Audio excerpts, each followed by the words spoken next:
Internet! Hello and welcome to our Jurassic Park watch-along. My Streamlabs just gave me an error, and then I was in fact there, so now we are here. I hope you're doing well. We're about to strap in for a feature-length watch-along of Jurassic Park. This is the first of its kind for our Patron watch-alongs, as always brought to you by the great Michael McCarstle, because this is not a comic book movie, nor is it a movie that I worked on, nor is it a movie that I have friends in, so it is just me as a giant fan of Jurassic Park. Spidey Cat just crawled in my lap, that was that sound. I'm a huge fan of Jurassic Park, and I haven't seen this movie in probably five or 7 years, somewhere around there. It's been quite some time. So I'm gonna let a couple people get in here as this builds up, as the live has now activated. I'm personally watching this on Blu-ray. I'm watching an actual Blu-ray of this movie, so I'm gonna be pressing play on a Blu-ray. There is no alternate take, so if you're streaming this, however you're watching it, they should be able to keep pace there, but I'm personally coming from a Blu-ray perspective. I'm gonna be keeping an eye on the Streamlabs as we go along. I am so excited to dive into this, especially because it's something that's been a little bit since I've seen. I was obsessed with dinosaurs as a kid. I was really excited when Michael suggested this one because it has been quite a bit. And he says in the Streamlabs, so excited to watch for the first time in a few years. I used to play Jurassic Park with the other kids in my neighborhood, and I usually just wanted to be a dinosaur. This is also probably my favorite Spielberg film. This is certainly my favorite Spielberg film. I like Steven Spielberg. I almost called him Michael Spielberg. I like Steven Spielberg, but there's something so magical and special about this movie. I know Jaws gets a lot of credit for starting the blockbuster, but this was the first time I experienced that. This movie changed cinema. It holds up to this day as one of the best ever special effects movies, period. And this came out 20 plus years ago. It's truly a staggering film. I'm very excited to get into it. Now, I ran this by Michael before we started. I have not eaten today. I hung a bunch of art and then I had a bunch of streams, so I did not consume a single bit of food. So I will be grazing during the film. It's 2.5 hours, so he said it was cool, and since this is his Patreon contribution, he said it was fine, so it's got to be fine for all y'all because you're watching this for free. So I'm gonna eat while we do this, but I'm also, when I'm done eating, gonna make a drink for everyone, a Coy drink recipe.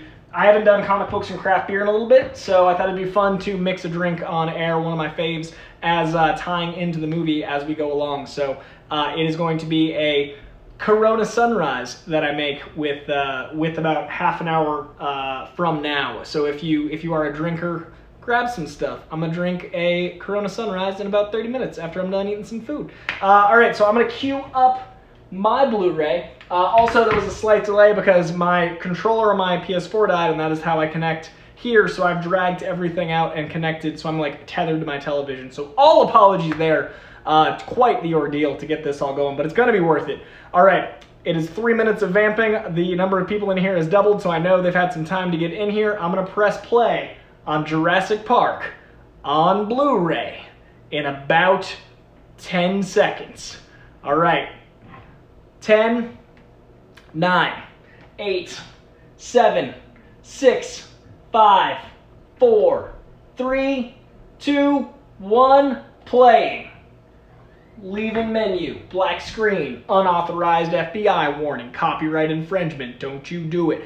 Mukbang reviews! You do amazing work and I appreciate it. You probably haven't seen Behind Her Eyes on Netflix yet, but it was great. Supernatural love triangle with many twists. I have not seen Behind Her Eyes on Netflix yet. Thank you for that recommendation, Mukbang. I haven't even heard of this movie, which is great. I love randomly hearing about movies I would have missed otherwise. I will absolutely investigate Behind Her Eyes, and I will mention it on one of the shows. Thank you for the kind words and for the recommendation.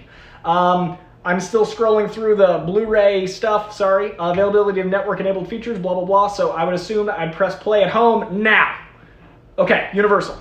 Bum, bum, bum, bum. Time it up with my tone deaf Universal logo.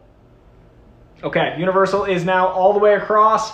Landed. That is where you want to sync up to. That's where I am with Jurassic Park. And this is where I am with delicious rice. Oh, I'm excited.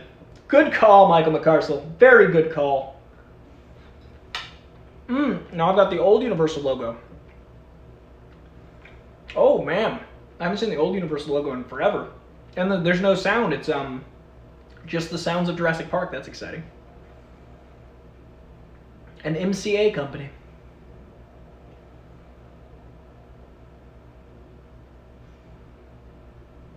Oh, look at that font. Look at that perfect font. If you guys are I'm a late 80s kid. I was born in 88, but I was obsessed with dinosaurs. I had this font on everything. I bought cups. I had little figurines. I had posters. I had sheets. I played the Sega Genesis game nonstop. This font is my entire childhood. This means so much to my poor bitter heart. Hello, Ian in the chat. Welcome, Mr. Roth.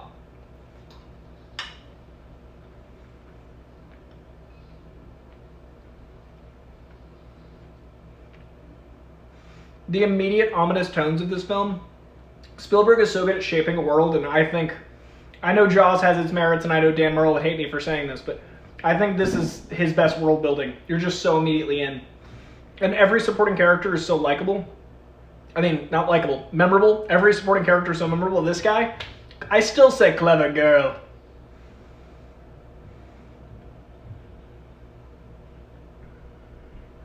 I was 5 when this came out. This was huge to me. Ian, me too, man. 93, right? Yeah, I was 5. I was born in 88.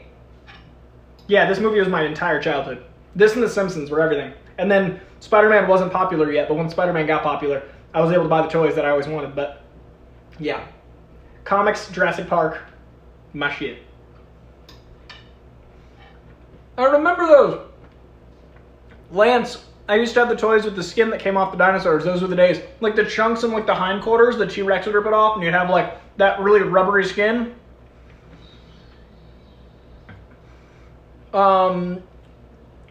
Lewis asks, hey Chloe, we have Amy Dolan on. Amy and I have like the opposite schedules, and she's on Twitch all the time, so we usually can't collaborate, but at some point, maybe. Like I got nothing against Amy, it's just usually an option.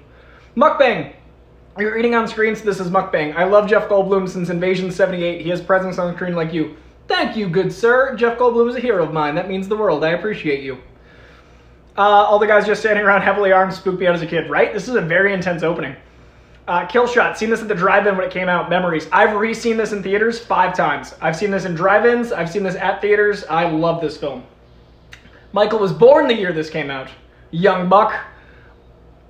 Yeah, those toys with the rubbery, the sound design of the Raptors is incredible. Hear that? That terror? I was way too young to watch this. I remember I had Lost World on VHS, and I used to watch it constantly and just scare myself. And then Jurassic Park, I didn't own yet because of stuff like this, but then eventually I got it, scared myself. Also, the angles are so bold. That extreme close-up. Like, Spielberg's really just playing here. Like, there's so much adventure and it's so inventive. Like, this film is just bold. Ian, wow, I forgot about those toys. I had those too. Nostalgia Unlocked. Had the compound too with a fence and Jeep. Wish I still had that. Me too, man. I actually have a lot of my dinosaur toys. Just not, like, in California, but I kept a bunch.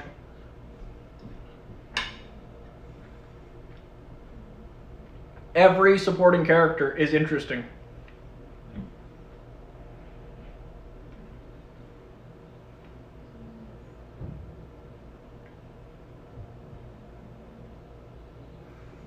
Shoot her!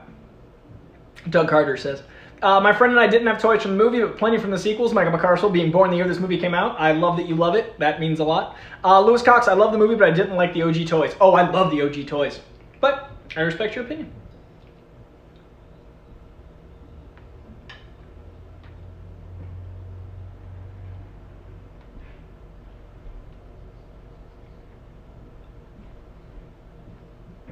Look at that man's suit. Look at the 90s-ness of that suit. That late 80s transition, like the shoulder pads are still in, but it's also like double-breasted in a really weird way. He's the definition of a suit, and he's here.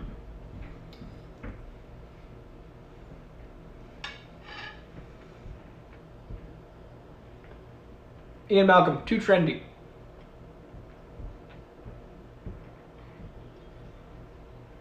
I don't think I ever noticed that line saying that Ian Malcolm was too trendy. Like the rock star scientist. Like, no, they won't trust it.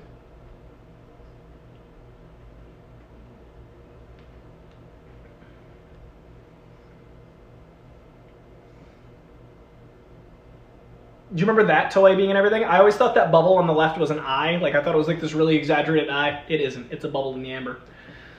Let's see. Ian, I went with my family, and I remember my cousin crying a lot during the T-Rex breakout. I think my mom covered my eyes during the part where the lawyer gets it. Guys, we all watched this way too young. I respect that we all have the same trauma. Killshot. Why wear a suit? Metaphors. Metaphors. Dark Jedi Knight. Have you seen on the canon website how Jurassic World actually saved all the dinosaurs on both islands by rounding them up and putting them back in their paddocks? I have not seen that. That is interesting. I have not fallen in love with the Jurassic World franchise nearly as much as I like Jurassic Park 3 more than the Jurassic World movies. I still haven't even seen Jurassic World 2. I bailed, which is a bummer because I love this movie. And Lost World. And Jurassic Park 3. Jurassic World just didn't work for me. Like the heel running, the...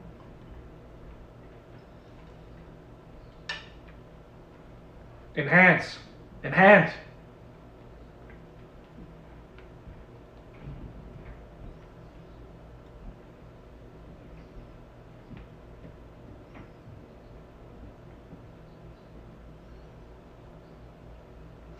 Watching this with someone who now understands all the corpo talk just makes it better. Apparently the islands didn't provide the needed resources for them to survive without human supervision. That's a very interesting twist. I dig that idea. Mukbang Reviews with the Streamlabs saying, before JP, all I knew of dinosaurs was Claymation and Transformers Dinobots toys. They were well made and amazing. JP effects blew my mind. What's going to be fun about rewatching this today is these effects still blow your mind. Like, the effects in this are still incredible.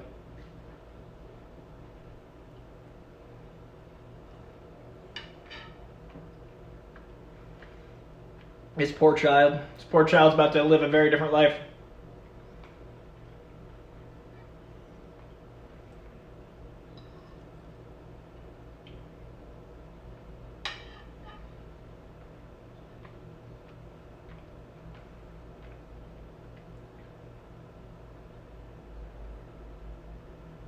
Laura Dern, with just like a couple glances and just like the little ways her face moves, is so fascinatingly maternal, but strong, and she remains so strong and capable, but at the end, the conversations about like being a mother are so rewarding, and even this little sequence, they set all that up.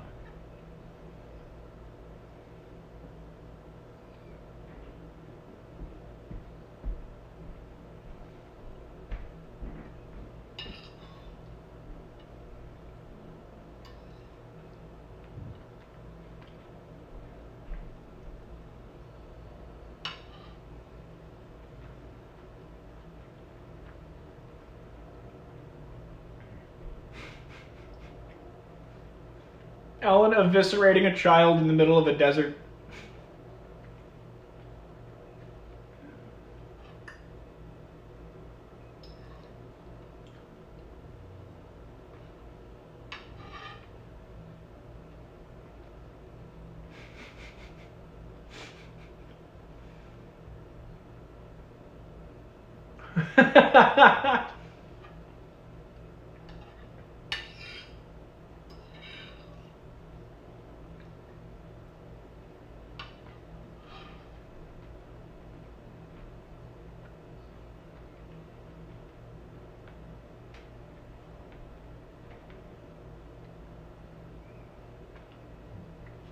This movie also does a really brilliant way of doing direct exposition, but the acting and the detail in the writing is so much more interesting than just the dialogue. Like, that's a very exposition-y scene about having a kid, but it's so well delivered you don't even notice how exposition-heavy it is.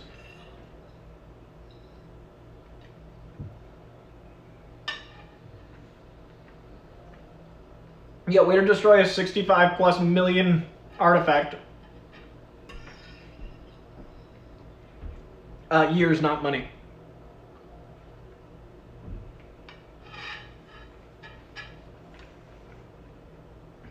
Doug Carter, I agree. The fact that the effects still stand up is why practical, and practical augmented with CGI, which this film is absolutely better.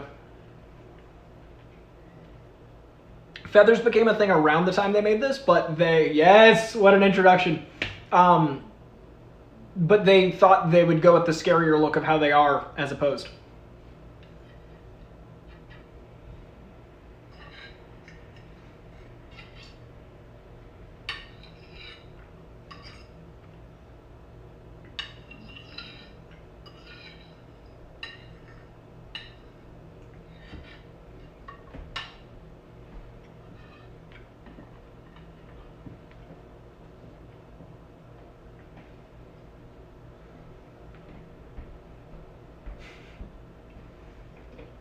The beginning of Spared No Expense.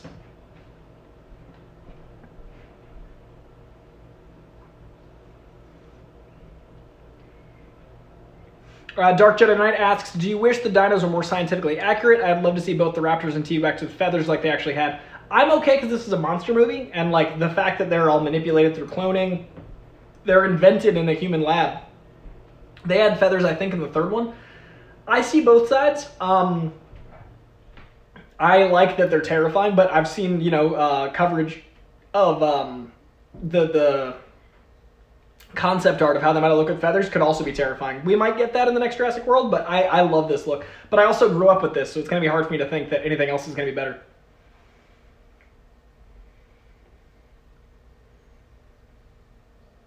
Travis Earl, you just misshoot her by like 10 minutes. Shoot her!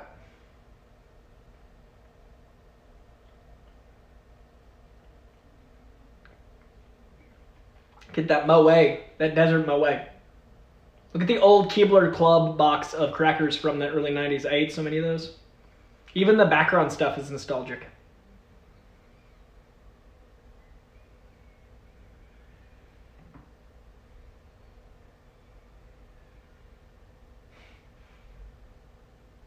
When they arrive at the park, I'm gonna make my drink. We're gonna toast to Jurassic Park. That's how we'll do this. Michael, good call. This is a good time.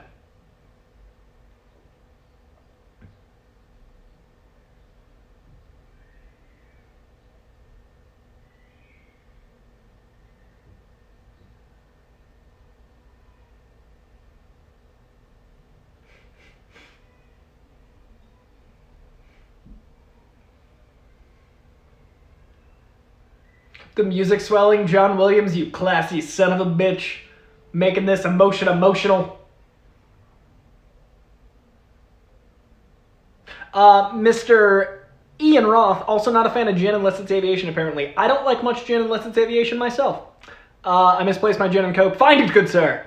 Michael, hell yeah. Yeah, right? This is a good time. Good call. Such a great movie. My buddy told me once Lucas had his hand in editing, but I never fact-checked. I can see that. They were homies. I mean, they are homies. Fun fact about Coy, this gentleman right here, playing Dodson, Cameron Thor, was my acting coach. I went to his acting studio. A lot of messy stuff happened with that, but I don't know a lot of details. But while I was there, I had a great time. Cameron Thor was a genius teacher, but like I said, messiness happened that I don't have enough details to really get into. But I can say that I learned so much from this dude's teaching, and some of the people in my class, absolutely titans of industry. And Cameron's so fun here. He went into his audition in a tux and basically tried to play him like James Bond and got cast because of that. And then basically like showed up on set to Jurassic Park wearing that, and he didn't realize he was the butt of a joke, not that Dodson would wear a suit, but that's not the character. And it's very fun. So yeah, Cameron Thor was my acting coach when I was actor boy. So serious.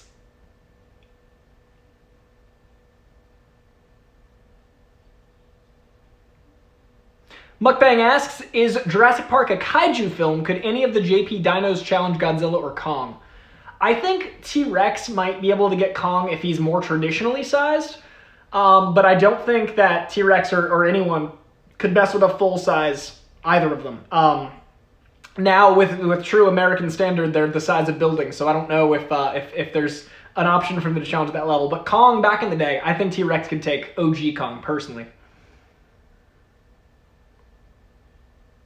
This slimy 18 minutes, or the 18 years of research. Man, Newman's great. Also, as you grow up and you realize like corporate bullshit, you see more and more like that line that was Hammond's mistake. I didn't get till I was an adult. Like I didn't understand exactly the corporate, like there's so much just smart writing in this.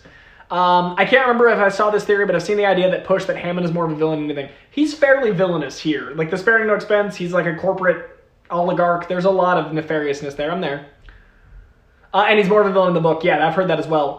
I haven't reread the book since I was a kid. I read this book as a child, but I didn't understand nuance, so I was too busy about the dinosaurs.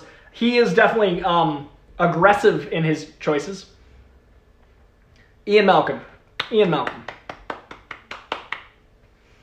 Also, the idea of playing God was a lot bigger in the 90s. I feel in the movies that the villains were playing God. Like, a hero rarely plays God, and he's literally trying to bring characters back from extinction. Jeff Goldblum, never change. Michael, highly recommend the book. I read it too young to appreciate it enough, but I really enjoyed it, and I think I enjoy it even more now. Ian is in the movie Childhood Hero of Ian Roth. I wonder why. If you were named after Ian Malcolm, be dope. We're going to say you are. Headcanon. Ian Roth named after Ian Malcolm. Doug Carter, Hammond is very much that I don't care what the problem is, make it awesome, will pay off anyone that has a problem. Yeah, that's typically a villain, so I see how that interpretation holds weight. Let's give the score a little bit of love as well. Again, John Williams.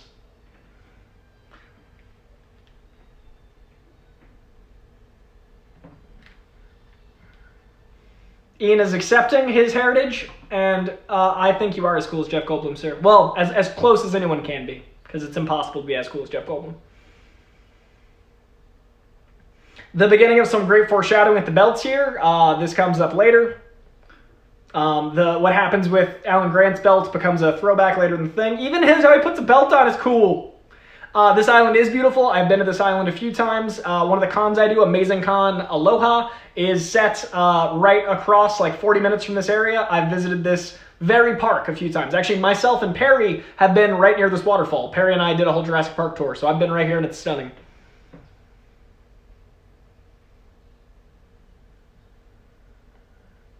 Dark Knight Jedi. In the movie, the dinos are more like mindless monsters, but in the movie, they made them like animals with hearts and souls. I do vaguely remember that. And yeah, the book is very different, but the movie translates better. It's more approachable. Ian says, John Williams is the man. You're goddamn right. Denny, I just watched Superman and Lois. It's fantastic. Watch it. Very much planning on it. Excited to. Female and female. And what does it mean? You'll find out. I quote one of my favorite YouTube channels, John Williams is always a win. I agree, Doug Carter. Yeah, the female to female is beautiful visual storytelling setting up the entirety of this movie. There's so many things like that just why Spielberg is one of the best blockbuster filmmakers, period.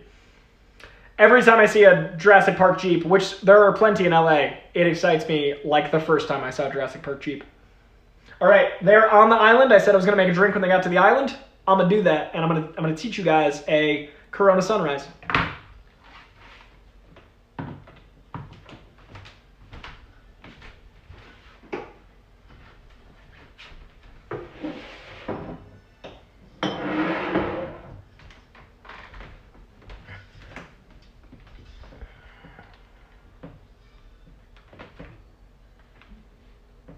Okay, pardon my crazy hair.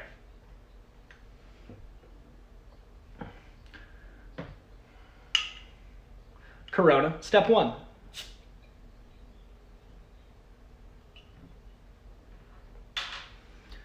I'm not going to chug it, drink down to here. When I get there, I'll tell you the next step. But I'm going to take my time and enjoy the movie. So drink to here for step 2.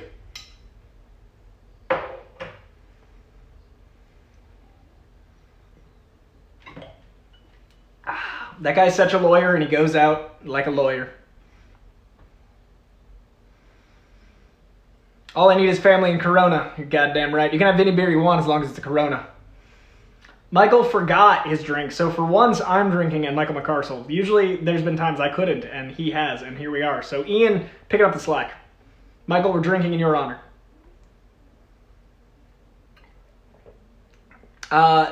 Ayan Syed had to watch this for 3rd year comm class. It was a case study. That's amazing. Yeah, I'm gonna make a Corona Sunrise. This moment. You'll never forget the first time you saw this as a kid or an adult. It's still stunning 30 years later.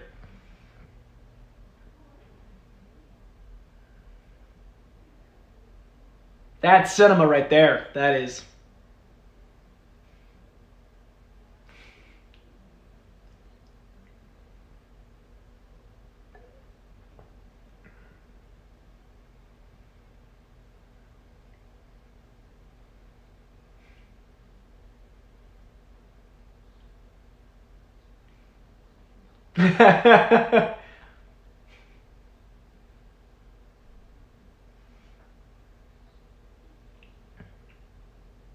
One of my favorite lines in cinema that I quote far too often.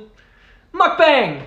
I love your videos, but are you writing articles anywhere we can access them? You have unique experience. I'm drinking, by the way, so I'll be off topic. I don't write as often as I do videos because I just don't write as quickly as I do. You can find some of my writing at Collider. You can find some of my, I've done some stuff for Ranker, but I'm not writing a lot right now, but I love that you want to find it. If I ever do, I'll make sure to tweet it out. But I tend to like videos a bit more than writing. I love the Animaniacs reboot commentary. I totally agree. The lawyer being a lawyer. RST Hilaire. Coy, you're a legend, loving the WandaVision spoiler talks. Thank you, man. I love doing them. Thank you. Thank you for watching them. Over on Instagram every Friday. Talks. And then the Late Con on Saturdays. Join us. Star Drew, welcome. Obnoxious how well this CGI holds up. It holds up like this is a low-budget 2021 film, and this is a high-budget 1993, which means it was made in 91, 92, which means this is 30-year-old CGI, but they made it practical plus CGI. That scene was all CGI, but they made it practical and CGI throughout the film, and it holds up. It's one of the best. Look at that shot. You feel like you can go there. That's Jurassic Park. It's magical. Have I played Jurassic World Evolution? I was surprised how much I loved it. You make your own park and manage it. I have not, Dark Jedi Knight. I've played Genesis Jurassic Park and the PlayStation 2 Jurassic Park, I think it was. But I've played other games pre this gen. Then the swell of the words on top of the visuals. John Williams and Matt Sight. If you're in LA, see him at the Hollywood Bowl. It's a life-changing experience. Highly recommend. You know, we talked about how the villain of this could be Hammond and the dinosaurs are more humanized. It's kind of like they humanized both to make a better movie. There's more nuance, so Hammond isn't clearly the villain, and so the dinosaurs aren't clearly just beasts. And I think that's why this movie is so good, is there's so much more nuance to all of the villainy. And I think that's one of the things that makes this movie hold up so well.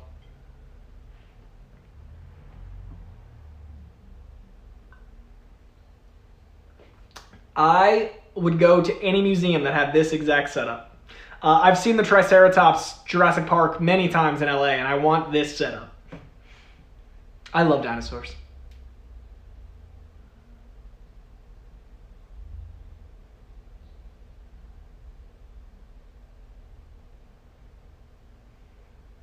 Little dinosaur humor. Don't you mean extinct? Look at that theater. It's like a Disney ride. A lot of video game love in the chat. Oh, hey.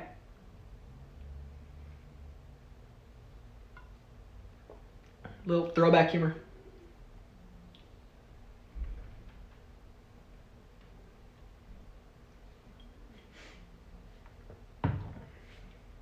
Okay, drink step 2.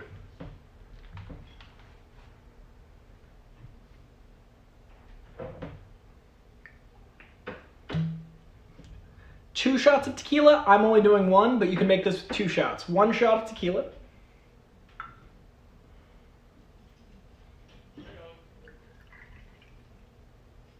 Nice heavy shot, though. Corona is drank down to the label, just under. Pour the Corona directly into the bottle.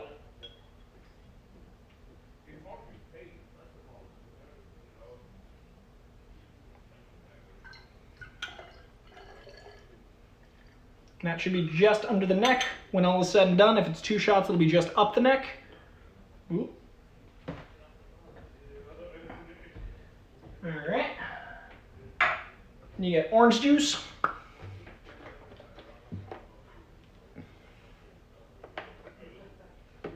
I love this animatic. And you fill it to all the way up the neck to the 3/4 mark of the neck of the Corona, so right about there, about yay. And then grenadine is the goal, but I didn't have any grenadine, and I couldn't find it at the store, so I got maraschino cherries, which is grenadine, and cap it off.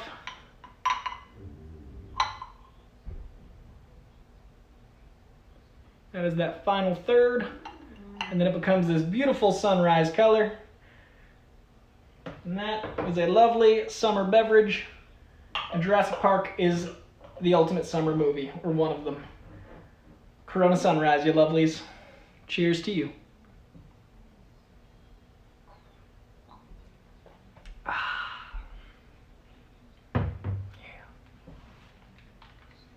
And we're back!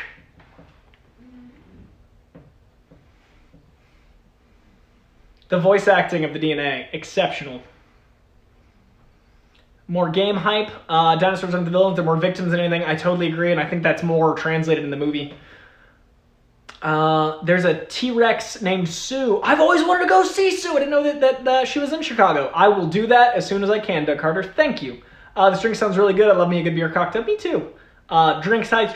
Cheers. First, love your hair. Second, no disrespect, you look like a young George Washington. Oh, Captain, my Captain. I accept my mullet compliment. I don't want a mullet, but I'm not going to get a barber right now. Just saw that on TikTok. Summer beverage. I just joined TikTok. I need to look at their drink section. The young, shoot, I forget his name, who actually comes back in Jurassic World, the only one that's back. Autoerotica? It's the first dirty joke, I think, that snuck in. Autoerotica.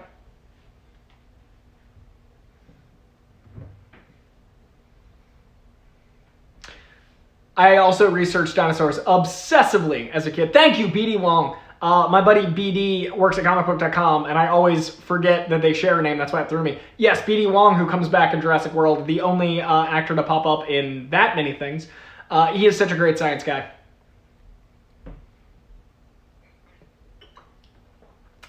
I think that's our first Sammy J. Is that voice? Sammy J, I think?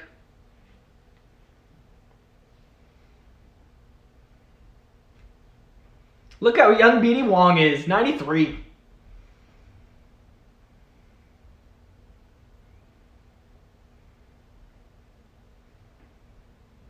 Yes, good science, bad guy, BD Wong. Oh, those eggs are so cool. And practical effects, like there's someone like with a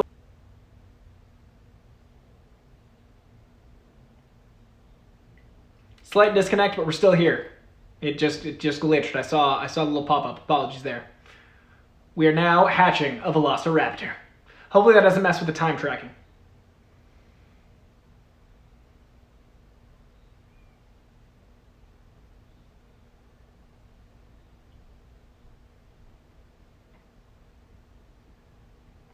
Somehow terrifying and cute simultaneously, as Stan Winston can do. Stan Winston Studios, a slept-on piece of this film's majesty. I mean, Stan Winston gets plenty of credit, but the work he did here at Stan Winston Studios, unrivaled.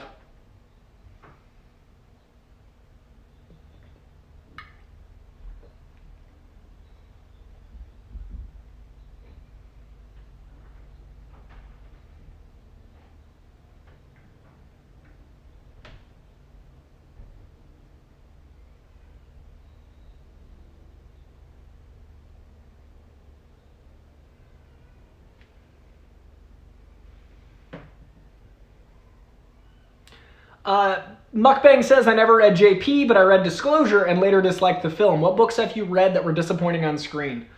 That is a great question.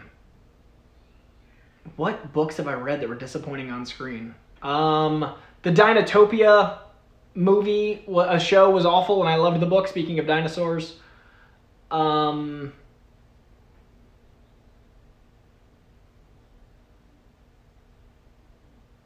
I'm going to think on that. There was a Hunger Games that I liked the book better. I thought Goblet of Fire needed to dive into the Triwizard Tournament more. Twilight. I like the books a lot better than the movies. I'm going to own that. Twihard myself. Yeah, I think Twilight is the ultimate one. So Dinotopia, one of the Hunger Games, Twilight.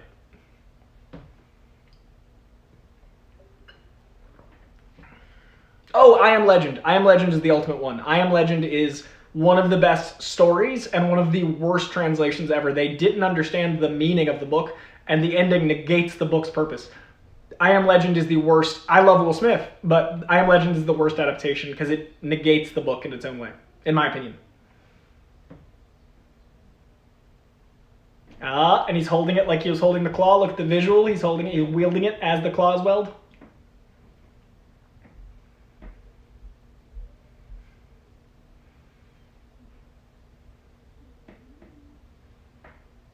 And comic books, Inhumans. Inhumans is the greatest translation atrocity from book to screen.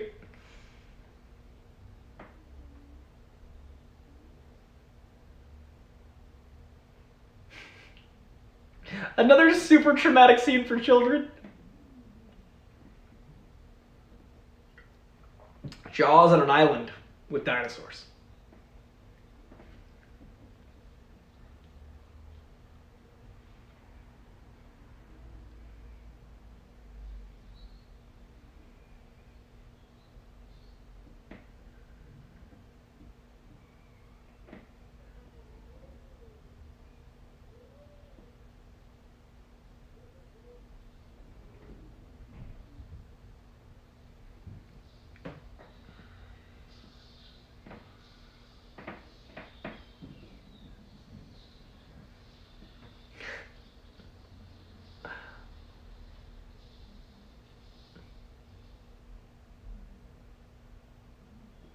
All of their separate reactions of terror, disgust, and fascination. One of the best character actors. Oh, man. Okay, I gotta get more chat here. Dark Jedi Knight, the thing is accurate about raptors. They were the smartest animals alive. I'm fascinated by the entire study of their intelligence. Michael McCarstle, the Harry Potter movies were all good, but honestly, in retrospect, they weren't great adaptations. Each book should have been an entire season. Thanks to where we're going with Mandalorian and Marvel and stuff, we're going to get there, and I'm so happy with that. And they're talking about doing a show. We need long-form stuff for things like that. Comic Quirks, what up, man? What's the time code for the movie? Just pulled it up. I'm afraid to touch it because I'm watching it on Blu-ray, and across the room. If someone can let him know that's watching alongside, that'd be amazing. We're at the Velociraptor paddock right now. If someone can time code for Jimmy. I love the Harry Potter books.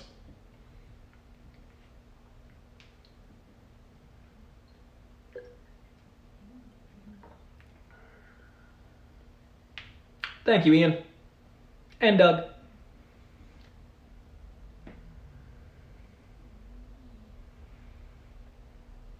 Also, the laying the groundwork, like you're talking about something being that intelligent, they remember systematic attacks, this visual of this mutilated, bloody thing coming up.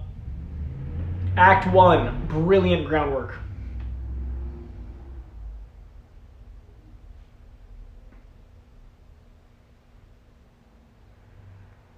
Also, think about how fast this movie moves. Like, I didn't realize we were 33 minutes in. This movie's moving at a clip, and we're just at the park. There's no first act lull. Everyone's interesting, but there's also a pace for all of them.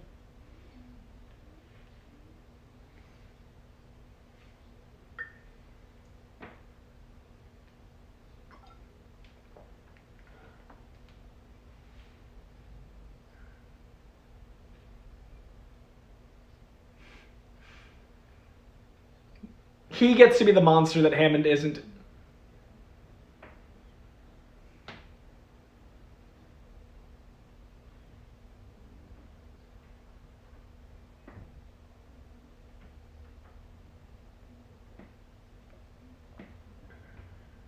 Oh, good, comic. Welcome, you found us.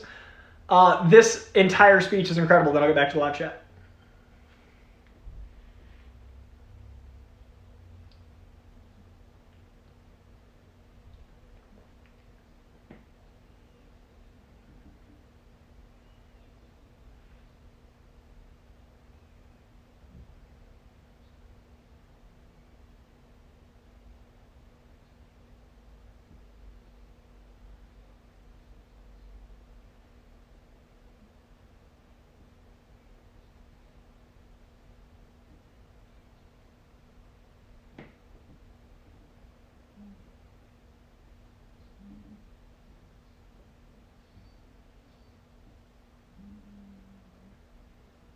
What a speech, man.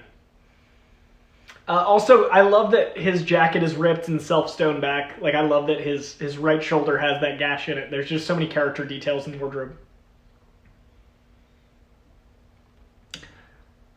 Movie Fan Obi, thanks for showing us your art exploits. Thanks, man. I love showing people my art stuff. Especially that Team Half. How are you not doing this watch along without Perry? Perry was busy. I wanted to, but such is life. The pacing is great. Yeah, Dinosaur's the best. Movie Fan Obi, totally agree. Yeah, that leather jacket is perfect. I have one similar that's brown. It feels right. It's like a dark brown, but I need that one too. I mean, you guys have seen my Jeff Goldblum, if you're Schmodown fans. I've done one of these very scenes on stage.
Comic Crooks to Jimmy, what happened to Jeff Goldblum that took him from normal person to weird existential god? I mean, whatever path he's on, I share. I'm more existential and meandering by the day. So he's got a couple years on me here, and I fear I'll catch up soon, hopefully for the best.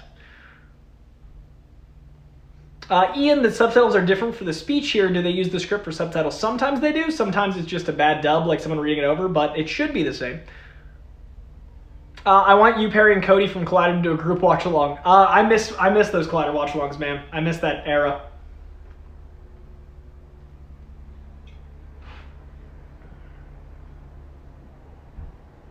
Those Jeeps are so cool.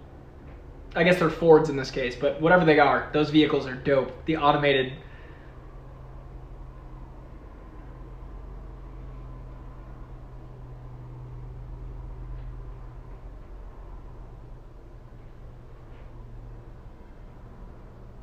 First one, spared no expense.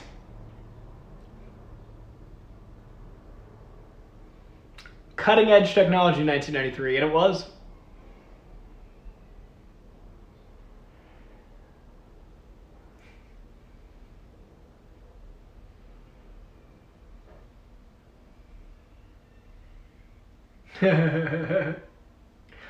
Seeing this kid pop up in the social network was great.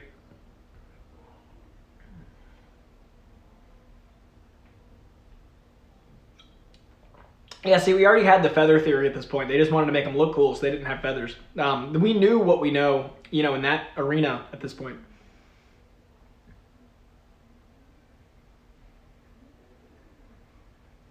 Mukbang! I adore you on Schmodown. Any hints how you'll take down your rivals in the impending war? I think you have to target and eliminate competition. My plan is focusing on my players' strengths, and I don't like to play to other people's weaknesses like other competitors do, but investing in their strengths and honing in on our wheel slices more than other people's, because game tape can change. People train differently. I really enhance the individual player's experience, their gameplay knowledge, their wheel slices, all those want to evolve as much as I can. That's how I plan to win this season. Thank you for watching. Adorable. This whole movie's about Grant having kids.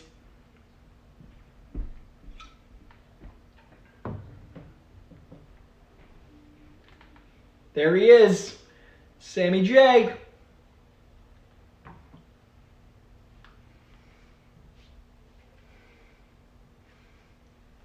Look at that some hair Samuel L. Jackson, so young. Dark Knight says, in JWE, you actually can build the tracks with those trucks and take a tour from inside them. That's pretty cool. Hold on to your butts. God damn, this movie's quotable. I can't believe this thing's almost 30 years old. It's insane. 30 years! Quarantine has messed my sense of time up even worse than it already was.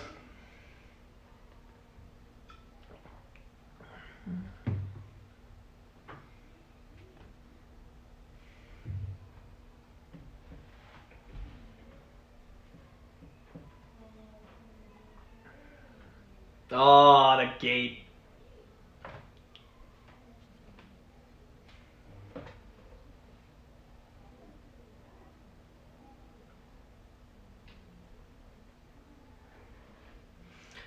For those of you that always want to see Spidey Cat playing at home, King Handsome rocking out with us. Being great.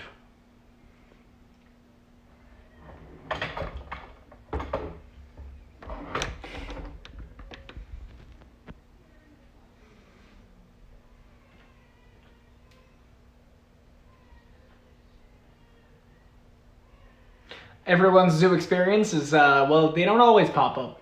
And, like, they're animals. I like that they had this moment of, like, oh, we don't see them, because that is, they should be wild. They should be free. I'm a big Triceratops fan myself. Spidey Cat is one of the best cats ever. I totally agree.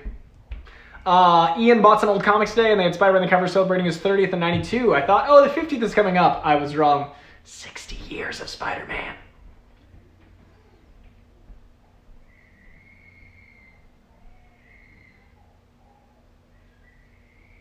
Can't touch the things at the fair, at the park, Ian. Come on.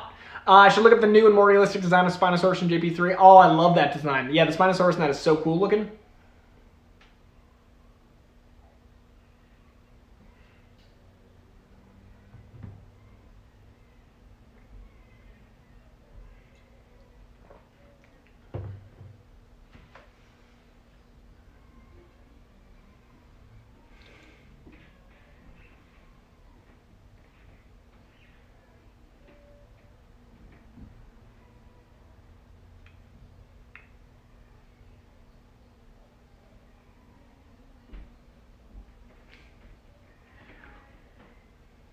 Debug, like, I love the dialogue was so sci-tech back then.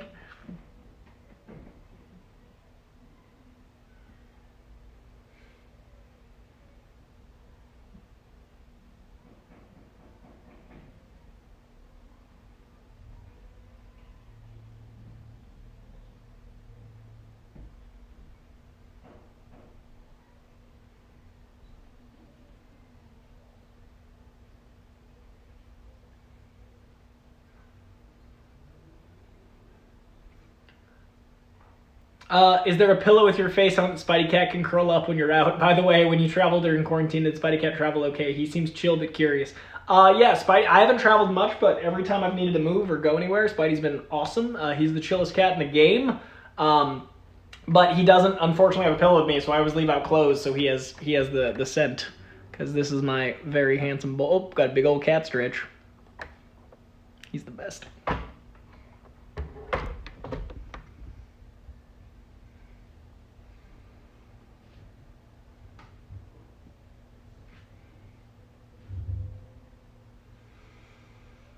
The palpable tension, even having seen this 100 times.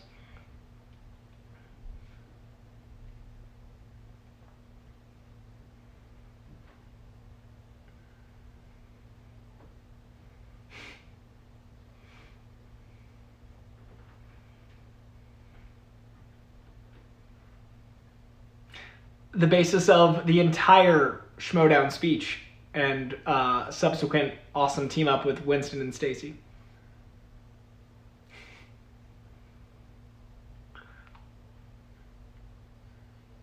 Laura Dern, ever the badass.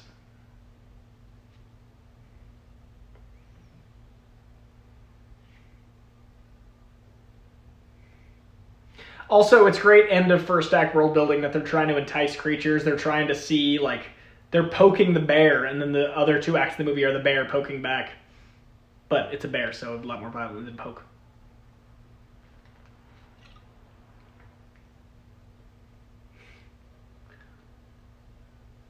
When I was a kid watching this, I thought lamb chops, and immediately thought of that little lamb in the PBS show that was like a puppet.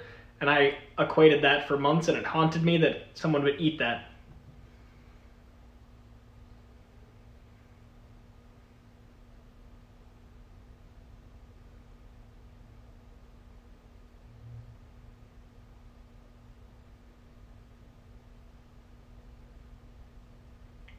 Lance Savage, I agree. I almost used the word masterclass a second ago. It is a masterclass in building tension. I totally agree.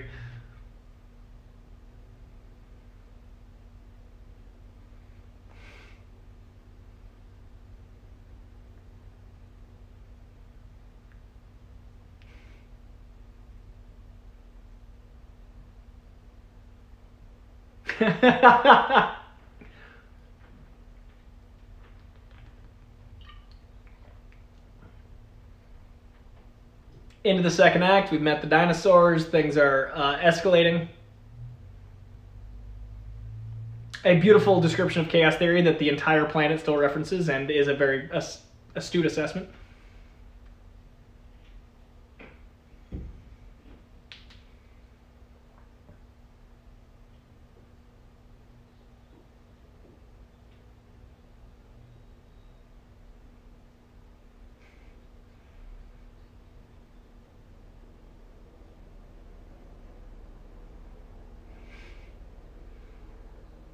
The nerdiest flirting ever, and it so works.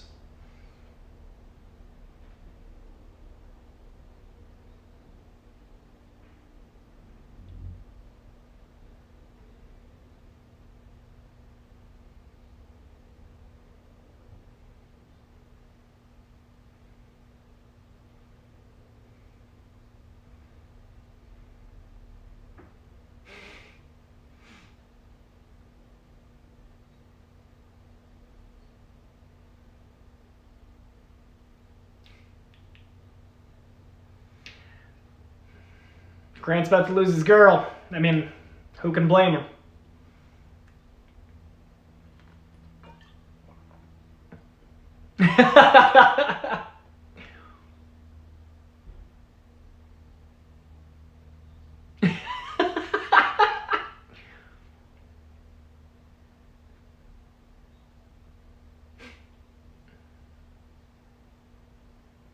Goldblum.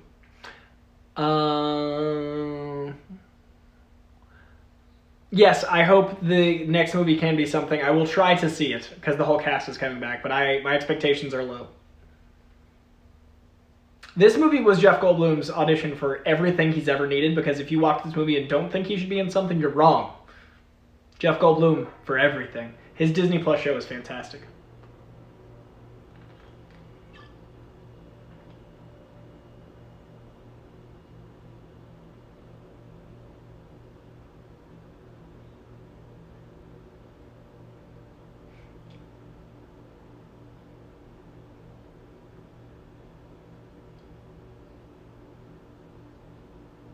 The hand holding.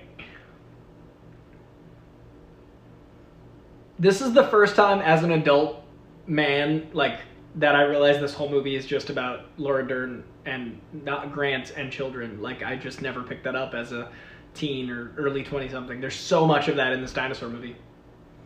I knew there was some. I didn't realize it was the whole entirety. Ah, Triceratops are so cool.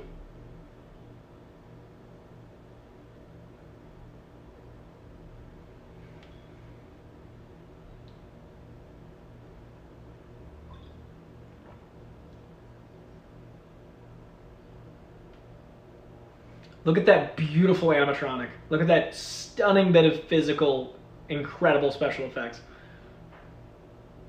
I mean, this rubber would be long gone and vaporized, but it'd be so cool to see even the like skeleton of this thing, like the metal workings, because all the rubber on this is 30 years old, so it's depreciated. But look at that amazing animatronic.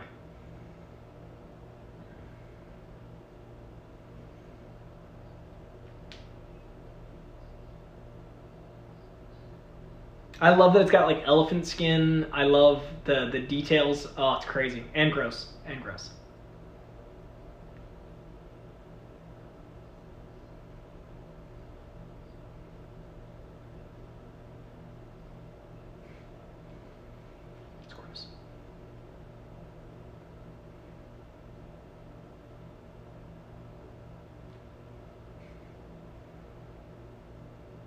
Sam Neill is such a treasure. If you don't follow him on various social medias, he is so New Zealand and delightful and strange and fun.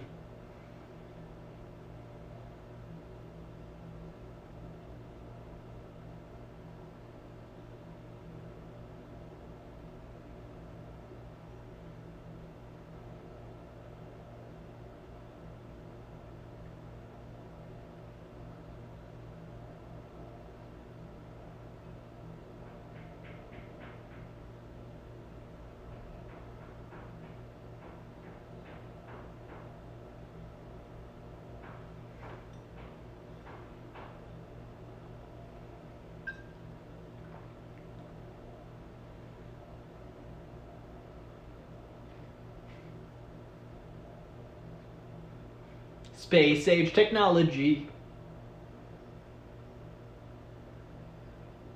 This scene still brings tears to my eyes as a 30-year-old man, says Dark Jedi Knight. I get it. Doug Quarter, depending on the type of rubber, how it was treated theoretically could still be in decent condition today if it had been kept around. The thing is the malleability of it. Like, if you look at the old Teenage Mutant Ninja Turtle suits and stuff, they just didn't treat them, so they unfortunately usually don't exist, but I would love if they had.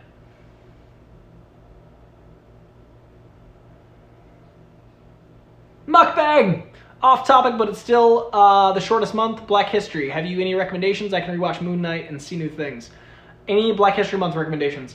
If you haven't seen Ma Rainey's Black Bottom, that's a recent one I highly recommend. Off the top of my head, like new or old, Blind Spotting is such an important film, and I think Blind Spotting would be my #1 Black History Month recommendation. It's about... Well, you should see it. It's on Netflix. Blind Spotting is my Black History Month recommendation. I hope you enjoyed it as much as I do. It changed my life. Very important film. Also, Denzel and Malcolm X is incredible. Those are my top 3. I feel like three is a good. Like, one really new, one a couple years old, and one classic. Blind Spotting is fairly new. Ma Rainey's Black Bottom is very new, and the great Malcolm X is also streaming with Denzel Washington. Very good.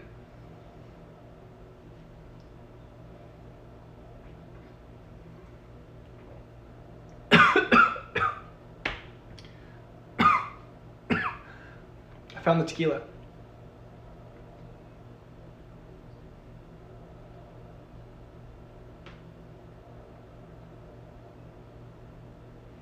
The tear ducts and like just the detail, incredible.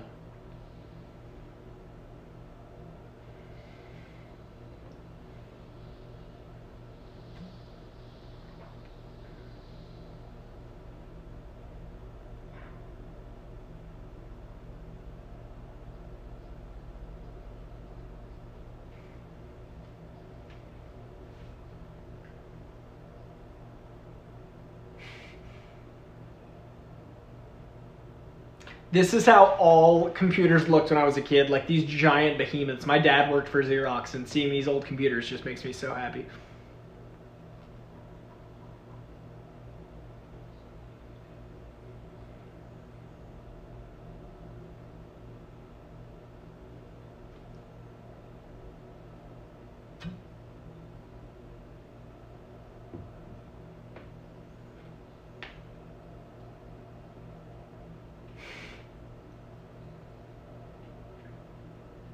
Windows 95, baby!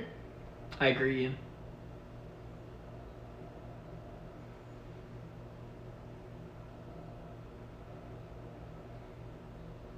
This is my favorite, nerdiest comment because I actually get it, but would not have unless my dad worked for Xerox. I love that the Unix system later in the film was an actual OS that existed but never caught on. That is awesome. Did not know that fun fact. Thank you for teaching me a thing, Doug. Look at that mouse. Look at that Apple mouse. Oh man, old Apple's crazy.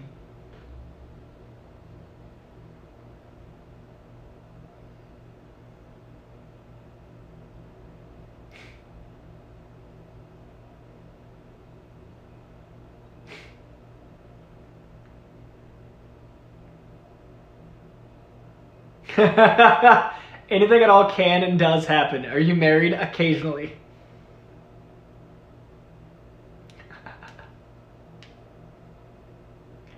It's funny, when I was a kid, I didn't get his whole thing. I just thought he was cool. And then as a teenager, I thought he was a little too smarmy. And now as an adult, like, I see what kind of person that is. And it's a fascinating, like, evolution of Ian Malcolm in my own mind. It was a Silicon graphics workstation using IRIX, the SGI system, V-based Unix, running a three-dimensional file system browser. I understood all of those words in other orders, but in that order, that is very dense. Thank you for letting me know that. Silicon graphics workstation using IRIX, I don't know what that is, running three-dimensional file system browser. Amazing. Didn't catch on. Here we are. There's a video on YouTube where someone took the T-Rex scene from the audiobook and added animation to it. It is actually kind of terrifying. That's very fucking cool. Dark Jedi Knight. Check out, folks, on YouTube. Audiobook scene. I've always wanted to have a Barbasol can with secret stuff in it, like probably shots or like, you know, something that's a little bit more safe than dinosaur DNA, but it is it's a goal.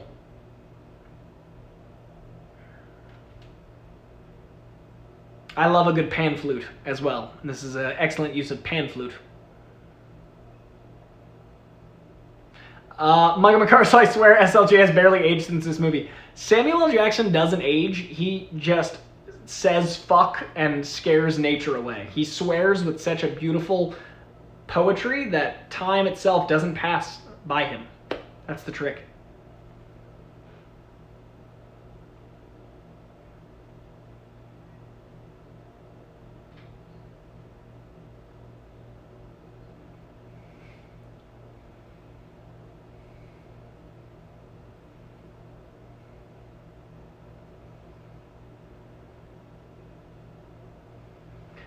Mid second act escalation, perfectly paced, masterclass intention. He is fucking immortal. Look at that. Look at that SLJ. One of my favorite junket interviews I ever did was with Samuel L. Jackson for the movie Split. And I asked him if there was any swear that other countries did better than us. And I said the word fuck he is the master of. Not in those words. I said, like, you know, he used the word fuck a lot, and he's created his own version of swearing. And there was this long pause, and everyone in the room was like tense, and I was like, oh, I just swore at Samuel L. Jackson. And then Samuel L. Jackson like smiled, leaned back, and he's like, motherfuck is an American standard. And I was like, honored. I was honored to receive a motherfucker from Samuel L. Jackson. And we had a great talk. Samuel L. Jackson's great.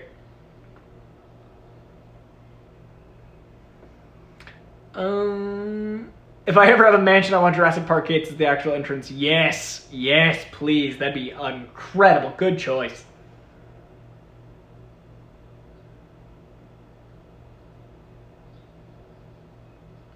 Oh, shit. And the corporate sabotage elements obviously are introduced from the very first movie. They're in the book, all of those things. But the way the story went with Jurassic World, it just did not land for me. And I'm really hoping the new one works.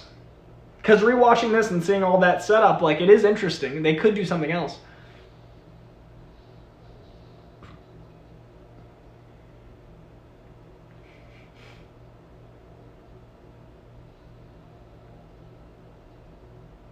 The extra sound effect to the squeak of that, perfect.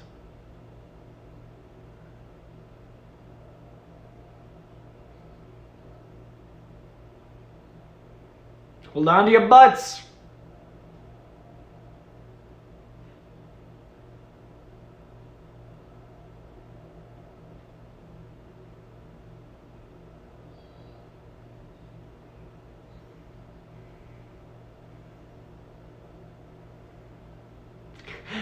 Dark Jedi Knight, motherfucker for some Sam Jackson, in my opinion, to be better than getting knighted by the Queen. It was pretty awesome, and then he told Universal that he liked me, and they have invited me to other junkets because of Samuel Jackson. So I got knighted in my own way by Sammy J. I got the seal of approval, so yes, it was that cool, I can say. Luigi Ferdinand, when I watch this movie, I always think of the game Jurassic Park Genesis. He went to the trouble of making a GIF to troll them, LOL. And that is impressive. A GIF back in '93 is a lot of work and very impressive. Ian says that is the best knighthood of all time. I received that with the same care. I agree.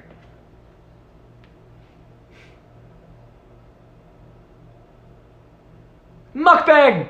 Off topic, but did you see Nomadland? It's all on my Hulu, but doesn't seem like my type of film. Chloe's in the MCU now, but maybe.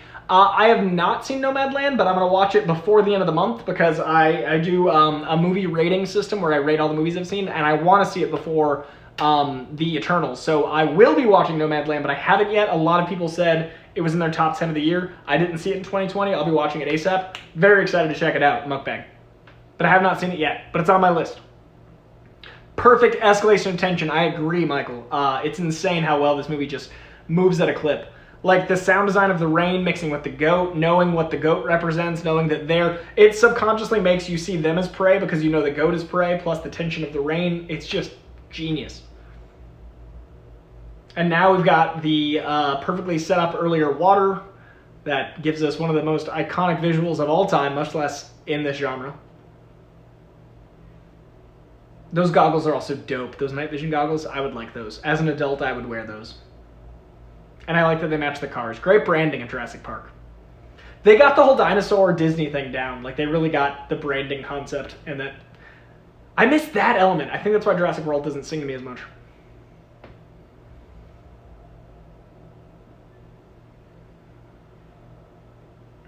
Every time you see a ripple, you think of this scene, and it's 30 years old.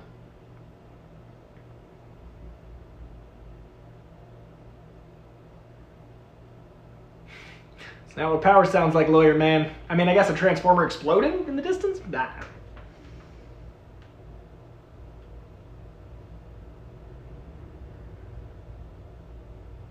Oh, and now that he's not full, but he has been teased, the appetizer has been served. Where's the main course? These perfect trucks for this scene, and that fucked me up as a kid.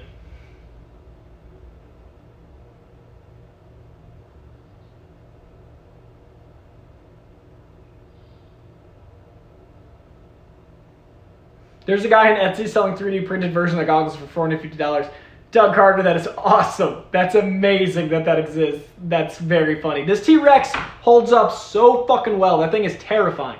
When I am in the public, Universal ride, the Jurassic Park ride, is one of my favorites. It's like a very, it's exciting enough, but seeing these animatronics, seeing them in person, to see this T-Rex, which you do on the ride, is life-changing for a kid that grew up with this movie. If you're ever in LA, do the Universal ride. It's incredible.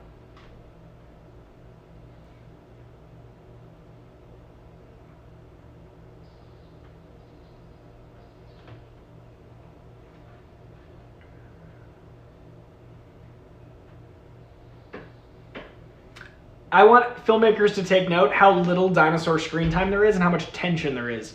Because that means this counts. Look at that beast.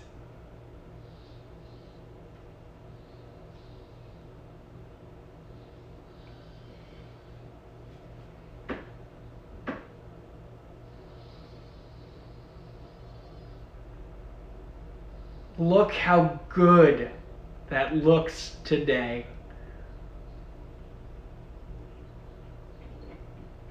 I love that that is not based on any scientific fact, but that we all believe it, and I still believe it. I don't care. If I was ever near a dinosaur, I would hold perfectly still, because Dr. Grant told me to. That animatronic, man. The animatronic CGI combo. That's the move.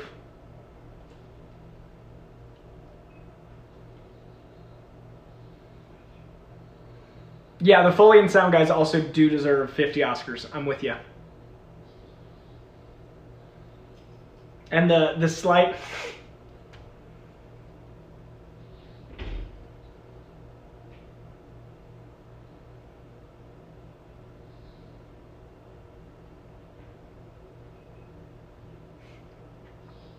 This dilation moment, making it a little bit more real. Look at that!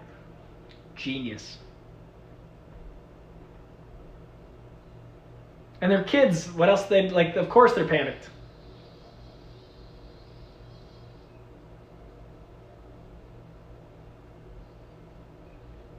This is how Spidey Cat wakes me up every morning, by the way. This nose nudge. This is how I start my day. That right there, yeah, that's Spidey Cat.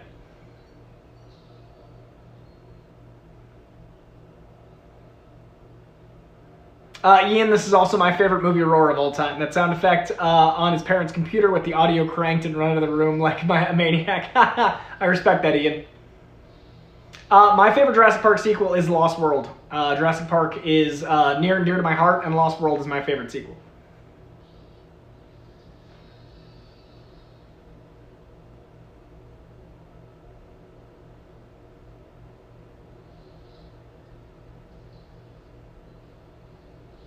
Incredible.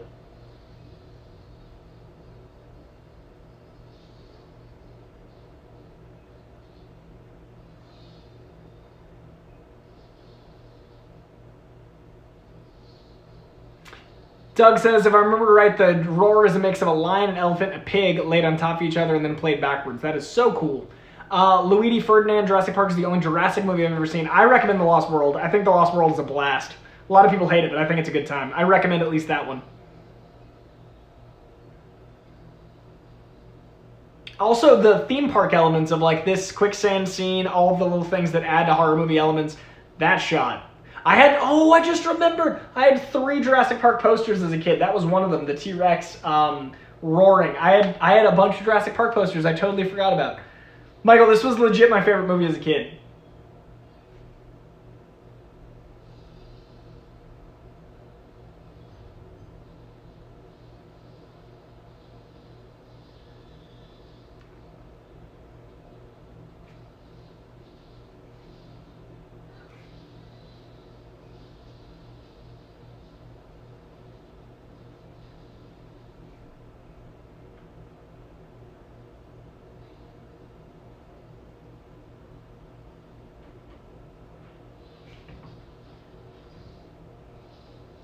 The snap of the spine, man, that fucked me up as a kid.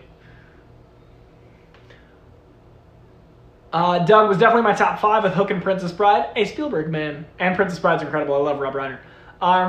That whole sequence used to scare me, but I'd always watch it like... And I can't believe how many posters I had. That's blowing my mind retroactively. I kept them in sleeves for a while because I didn't want them to get messed up. Like, the sleeves, but they were flat. Like, I had the whole poster that was still in wrapping in the sleeve. Dress slacks. That poor kid, man. Jesus. And now, why this works is all the animatronic stuff is close-up. The sound design makes you not see any imperfections. There's so many little details that are like practical as so many perks.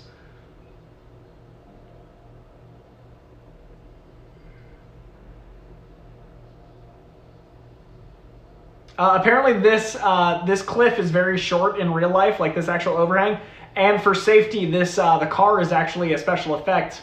So they probably just placed it in, but it holds up. It looks great. At what point does it become CGI, though? Because I think this is still practical. Yeah, now it's CGI. That's a CGI shot. But look how good that CGI looks. That's a 30-year-old CGI shot. Because that'd be way too close for any stunt, because there's no way to know that exact variable of tip, but that's a great CGI shot. Mukbang! Of Matrix or Jurassic Park, which had the larger impact on cinema? I think it's JP for FX, but Matrix for story, but I'm not sure. I think this for early 90s and that for late 90s. I think The Matrix changed the 2000s, but I think this changed blockbusters, if that makes sense. So the special effects in both evolved them. I'd say this is revolutionary and that's revolutionary, but they're different evolutions and revolutions. I think Jurassic Park by just a hair. Just a hair.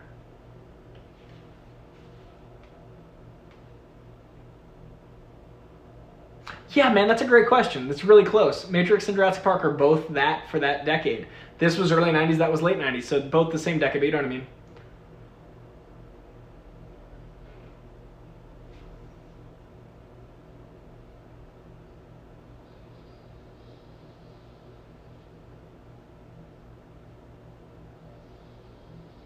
I was always fascinated by these spitter dinosaurs in books, and this was so cool to see that, like, in the movie. I mean, that's what got me fascinated with them in the books, but rewatching this moment of the movie is so cool.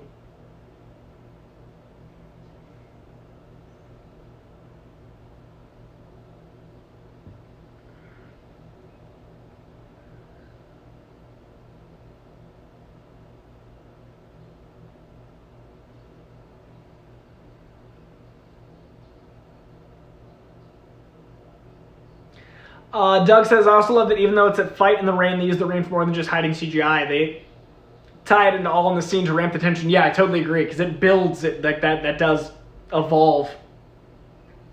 Michael says the Matrix was more important to the action genre. Yeah, so I agree with action genre, but to the blockbuster genre, like Jurassic Park changed what blockbusters were. Matrix changed fights and choreography and all that stuff, but I think we really looked at what a blockbuster, like we looked at summer movies differently after Jurassic Park. So I think they're both, I couldn't pick. So Michael says Matrix, I'm torn. Oh, see, there we go. And Michael says, but I'd say JP revolutionized cinema. Yes, that's the thing, is I think Jurassic Park by just, but I can't say.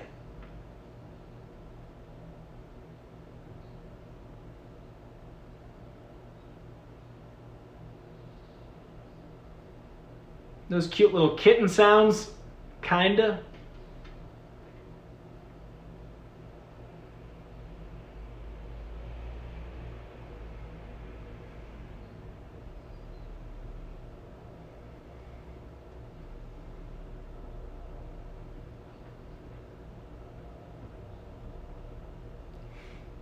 I also love that he's making a hood as the other one. Like, I love the visual of him getting bigger and spreading out his hood as the spitter is clever.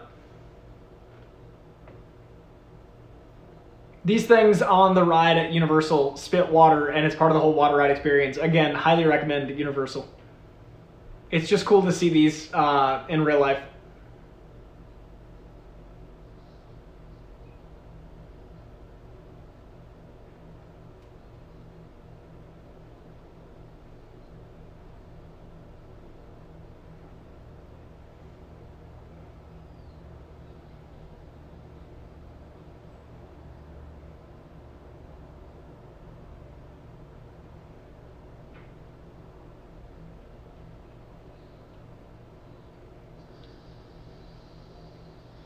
Also, the use of poisonous colors, the reds, the yellows, all of that in our modern Animal Kingdom.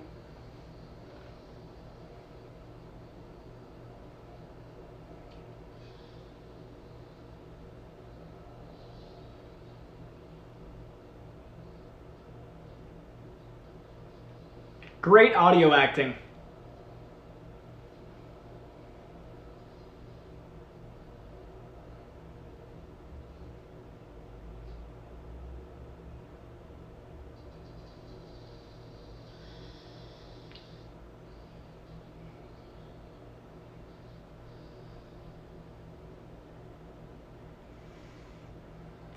Dark Jedi Knight says, and apparently the Dilophosaurus, there's this guy, and apparently the Dilophosaurus, both in the book and in real life, was 8 feet tall and 20 feet long. That is enormous. Really? They were that big? That's crazy. So yeah, for a plot, they are this big, but that is a huge creature.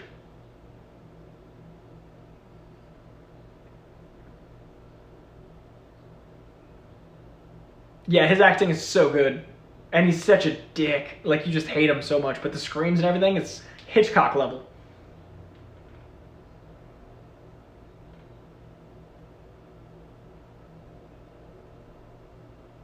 Spielberg with those extreme close-ups that really work. If you took that shot out of context, like, it's incredible how many ECUs are in this shot that really land.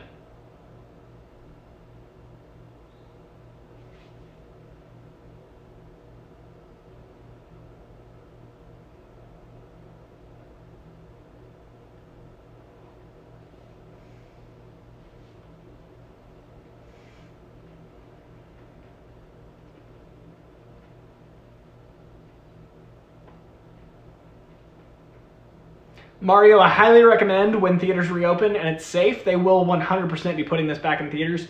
Check it out if you can. Highly recommend. Kristen, one of my twin sons is a huge Jurassic Park fan. It makes me happy because I was as a kid. Our plans were to do Universal Hollywood this summer during my conference, but it doesn't seem like that will happen. When it is safe, I recommend it. It's tricky now, obviously, but when they reopen, they'll have a lot of sales, a lot of specials to get business in there, so maybe it'll be worth it. But maybe it's possible. Dark Jedi Knight said this is one of the few movies I'd buy a 3D TV for. I get it.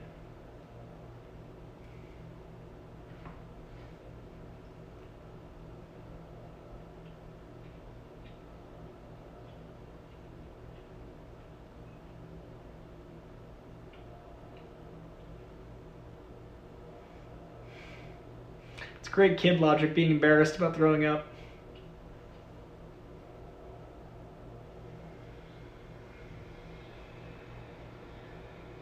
This little kid's such a good actor, and it was so cool to see him pop up in Social Network.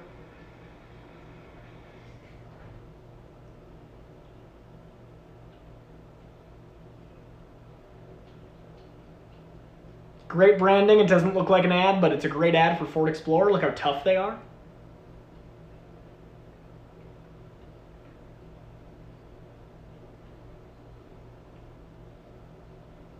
Grant slowly bonding with the children, seeing their worth.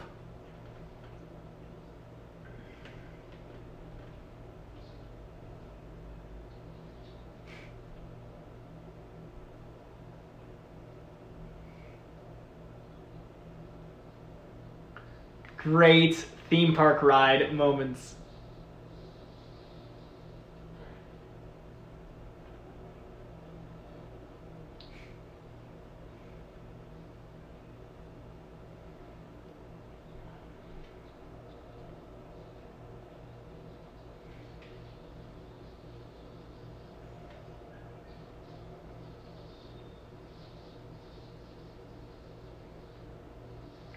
Also, keep in mind, we still haven't fully seen a raptor. We've seen pieces of a raptor, we've seen a baby raptor, we've seen a claw of a raptor. The movie gives us the big bad that we think is the T-Rex, and then the real big bad comes in the third act. Great pacing.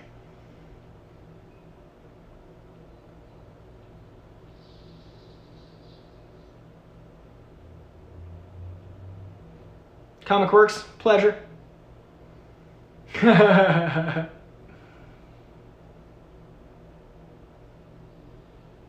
The immediate jump cut to one of them in perfect condition shows you how damaged it got. Another great cutaway. Transitions are solid.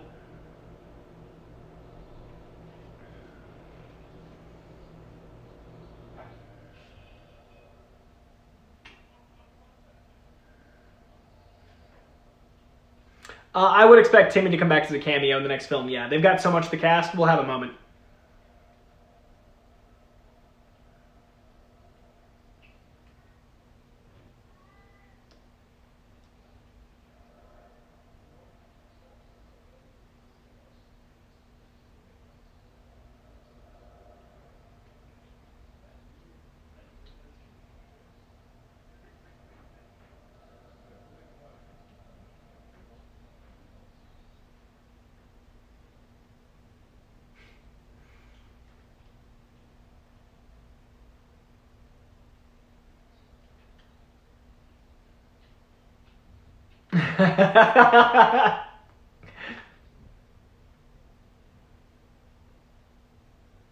That's a great cut into frame joke.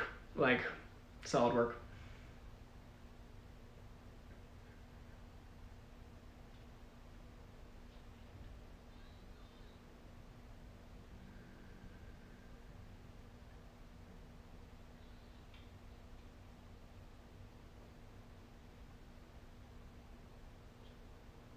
And her using her tracking skills, being a paleontologist, the tracks, like all of that, the little subtleties.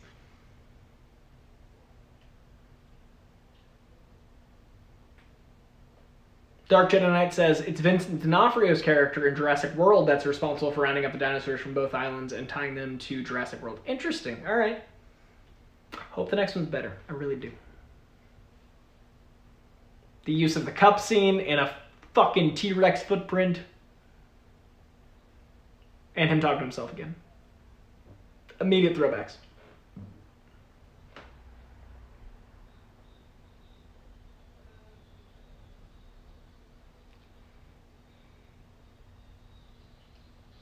Yes. CGI, but it looks great.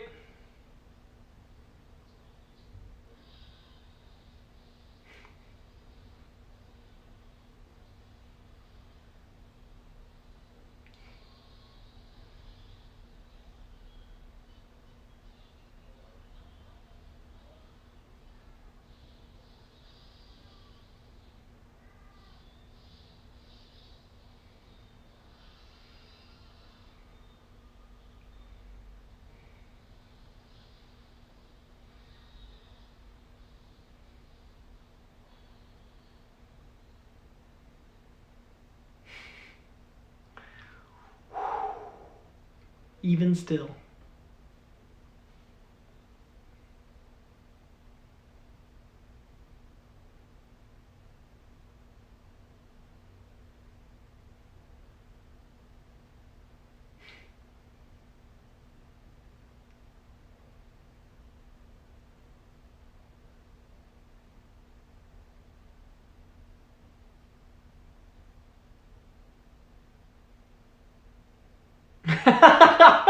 Ian, gripping instrumental intensifies. Thanks, subtitles. That is hilarious. That is a really funny subtitle. Thank you for sharing. Sorry I got enraptured and forgot to speak. I am in this movie. I'm in Jurassic Park. That gripping instrumental intensified my experience. This tree is so cool. If you ever get a chance to get to South Africa, Cape Town has trees that look just like this. I've only been to a few places in South Africa, but it's cool to see plants and wildlife so different from our own, and it reminds me of this.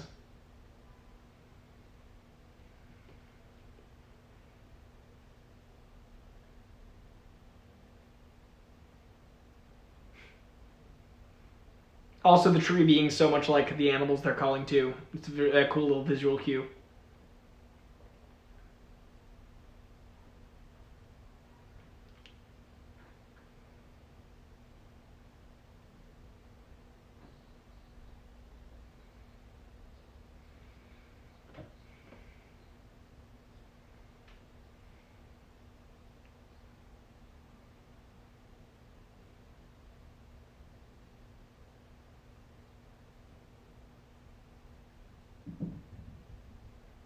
I miss practical sets. As much as we've talked about visual effects and things in this, it's really cool to see. Look at all these sets they built. Look at all these practical design. Like that tree they built for this scene, and I miss that a lot.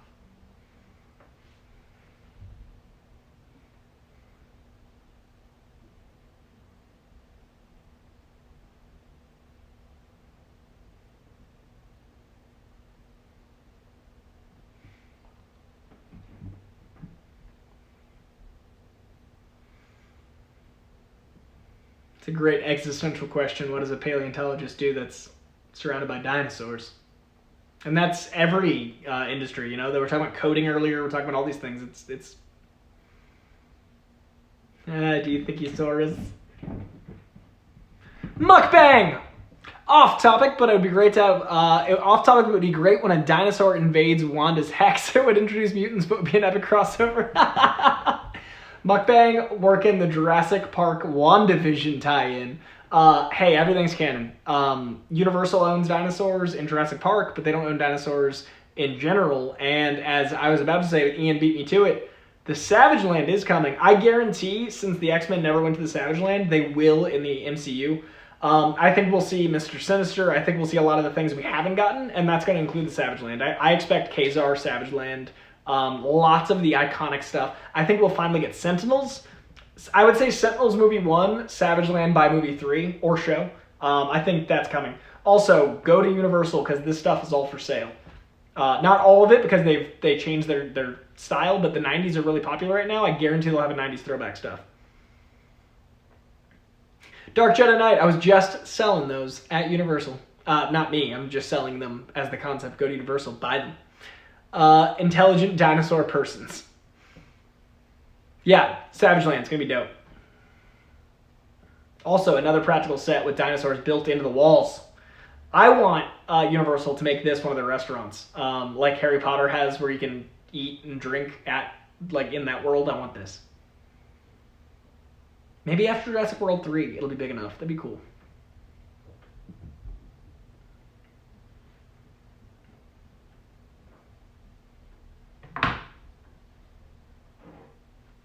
Stress eating ice cream. I get it.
This is that humanizing heart that they give the animals in Lost World and this one, but Hammond especially in this one, and that does differ from the book from memory.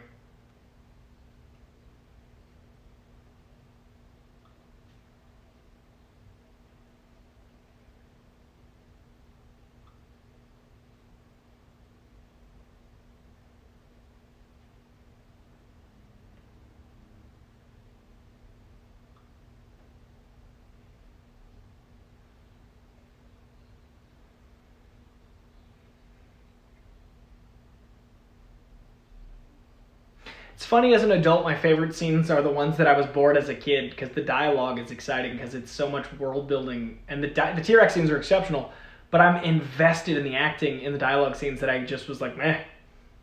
This scene is incredible.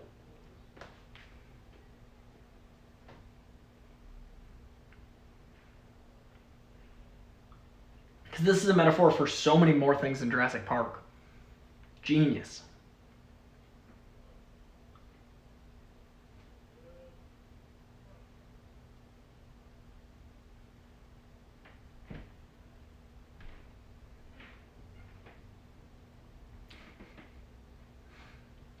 Also, totally want that dinosaur in the background. Like a McCarstle, I do forget this scene. It really does humanize him for a moment, then he slips back in that obsession, right? So he has a human moment, then he says his catchphrase to undermine us. Brilliant writing.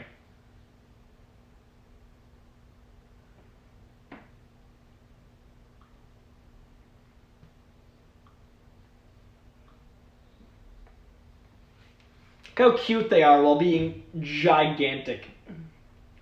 So cute.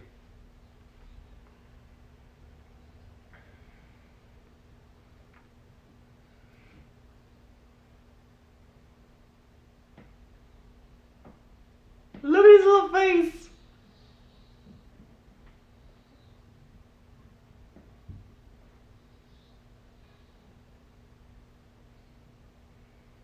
That's a giant prosthetic. Now, it's forced perspective, obviously, but like that is a giant animatronic. That is so cool.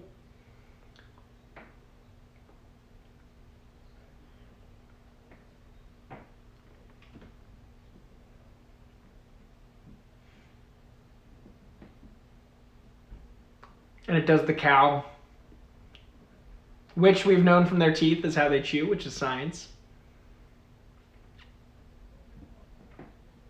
I can't believe dinosaurs are real. It's so cool that dinosaurs are real. Like, it's just crazy to think about.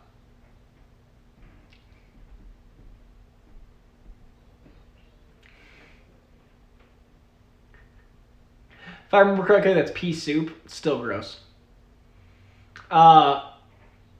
I also really dig that the animals rejecting the nature they built is a consistent theme. The Triceratops, every 6 weeks, the animals having like reflexes to it, like all of that is fascinating. It's really cool.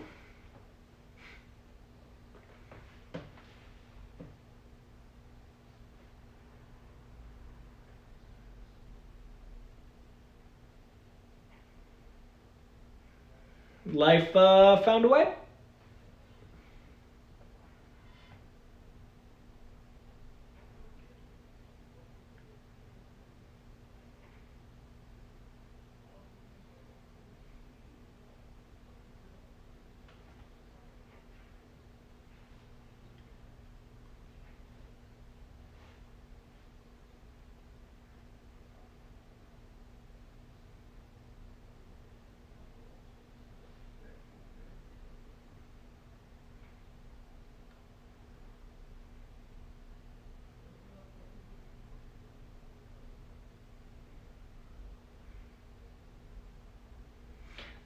Also, Sam Neill, just credit for the acting. He just had to deliver that and make it magic. And it did. Because it is magic, but nailed it. There's the pose. The Funko store in Hollywood has a life-size Funko of this man posed, and it's some magic. I've never seen Terra Nova. Mario, I've never seen it. I don't know if it's a show or a movie, but I have not seen either.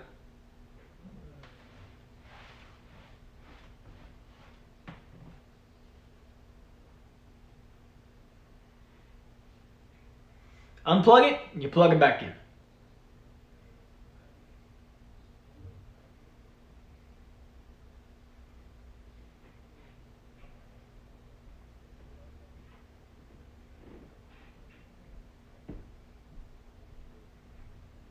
Give me that clever girl.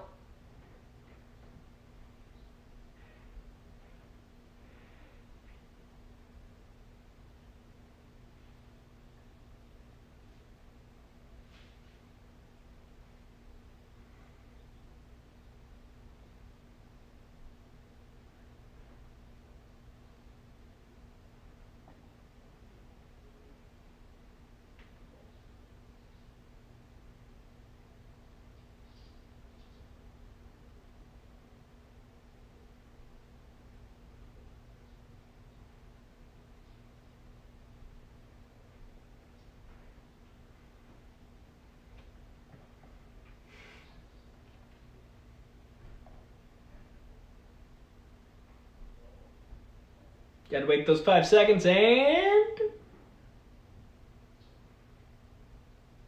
Did anyone else have those giant in your basement, like electricity power switches like that? I forget what they're called. Breaker switch.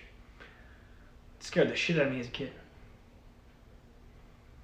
I'm sure I have one now as an adult, but I live in an apartment.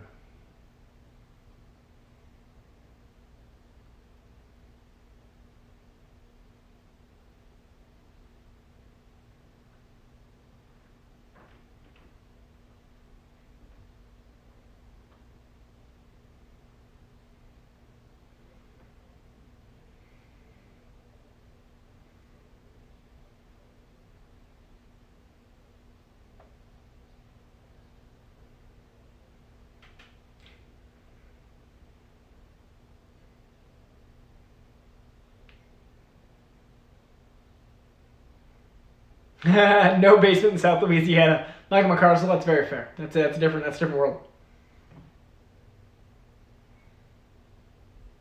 Traveling in herds. One of the only scenes that looks a little CGI, like, but again for the time, and they're moving in a different way, and they're moving on real land, which means the lines around them are going to be differently.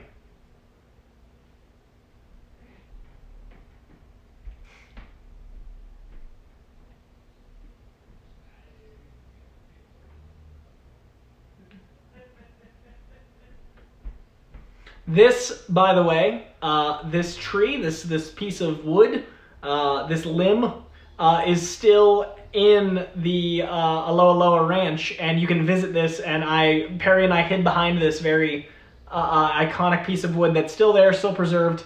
The Aloha Loa Ranch is awesome. Highly recommend. And you can zip line it. I did my first zip lining there. There's a 2-mile zip line on the Aloha Loa Ranch, and that was a hell of a first zip line. But this tree right here, you can visit, and it was awesome.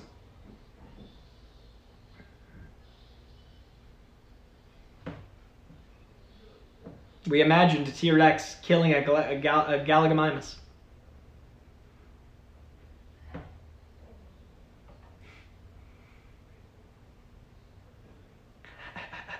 Look how it eats. I like that Dr. Grant's a little crazy. Not crazy, focused.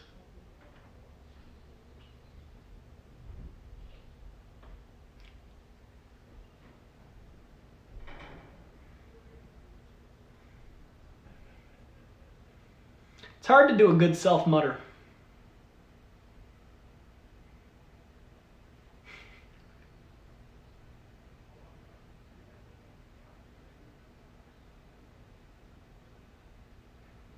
Now there's Pirates movies too.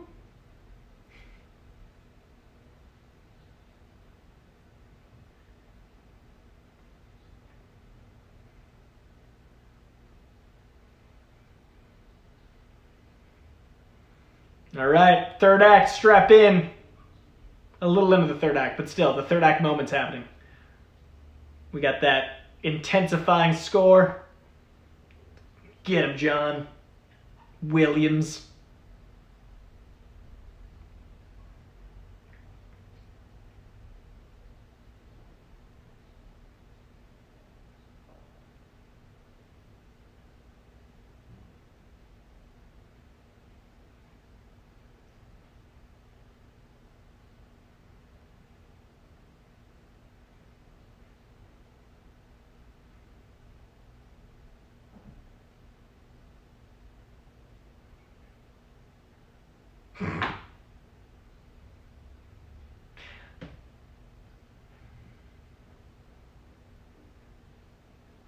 Now, because of the internet and because of people being stupid, that moment in a movie today would people be like, oh, feminism, blah, blah, blah. This is 93. Women can do things guys can. And they just say that instead of making it a whole thing. So internet, it's been a problem for a while. It's been in movies for a while because it needs to be solved. Don't be a dick about having one. Mukbang! Love Laura Dern here. Big Little Lies and Marriage Story, but can you see her in the MCU? Taika had an idea years ago, but I don't know if it'll happen. If anyone can bring her in, it's Taika. She was great in Star Wars, which lends me to believe that she'd be great in the MCU. I personally would love her. Abigail Brand. Laura Dern is Abigail Brand. That's what I want. Yes, I can see it, and now I want her as Abigail Brand. Cut the check.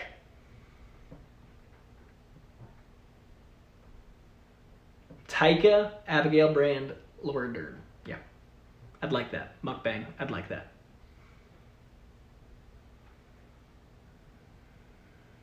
We're almost to the line. We're almost there.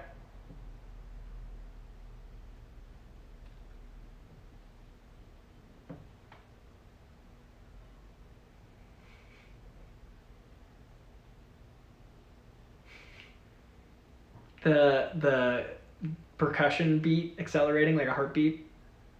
The score is so good.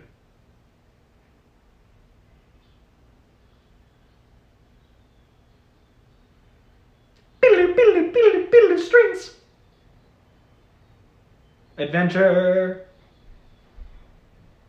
Intense close-ups. Cool set design, practical sets. Great score. I forgot Sammy J bit it in this movie. Similarly to how he bites it in Deepest Blues. His head is like a shark's fin. LL Cool J should do more raps about his movies, like Will Smith did.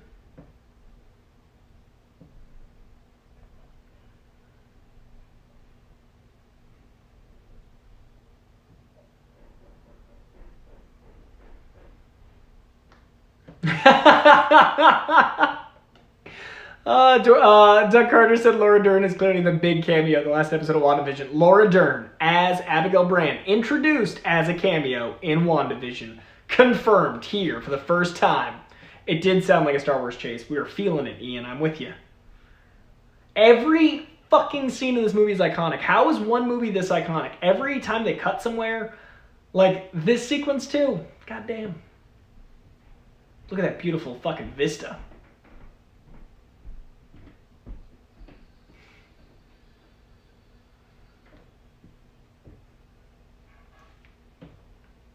It's a little crazy.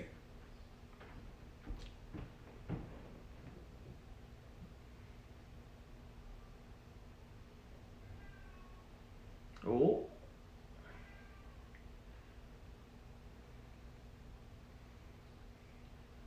Now that I'm thinking about that, Laura Dern, especially if they do Abigail Brand, Agents of S.W.O.R.D., and like, she's like a Beast's like kinky lover, and she like leads S.W.O.R.D. She takes over Nick Fury's shit. Laura Dern could do that. Oh, and then it'd be a reunion for Jurassic Park. Nick Fury. Cut the check. Sam Neill should be in Thor 4. Laura Dern should be Abigail Brand. Because New Zealand. Taika.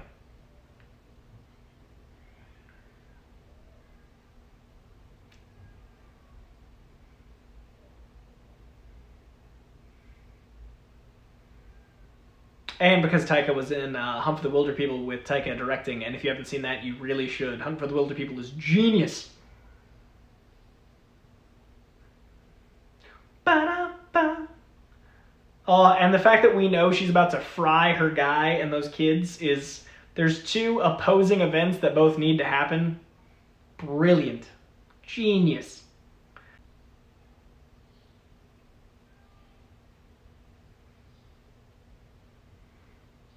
It disconnected for a second there. All apologies. I was saying I love that as a kid I didn't realize they were doing two opposing forces, that she was about to fry them if she succeeded, but both needed to succeed, which is a thing. Yeah, so many incredible tense scenes. Just like palms sweaty, knees weak, arms heavy. Oh, and then we literally build up to the frying with the kids. With the kids. So good at suspense.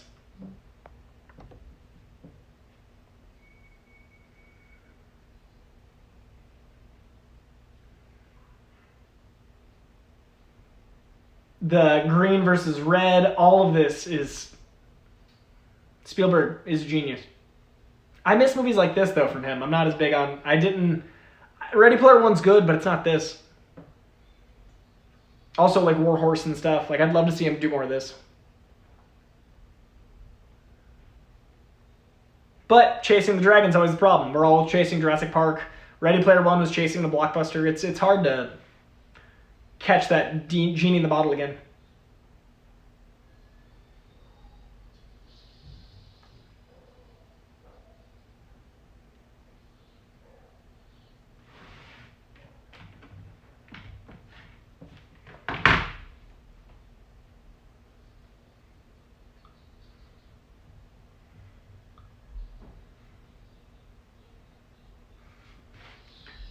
And there's our first raptor. It's incredible.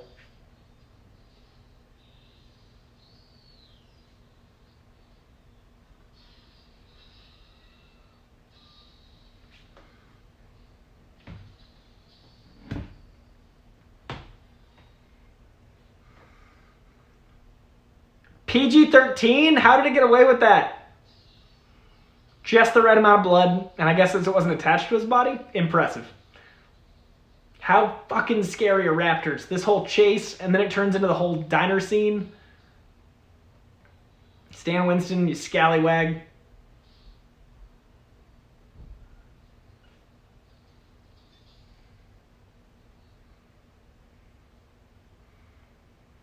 I didn't realize how much of Laura Dern's a scream queen in this. Like, she's got an incredible scream. She's got those moments of panic, stays strong. She's like the final girl. It's a really good performance.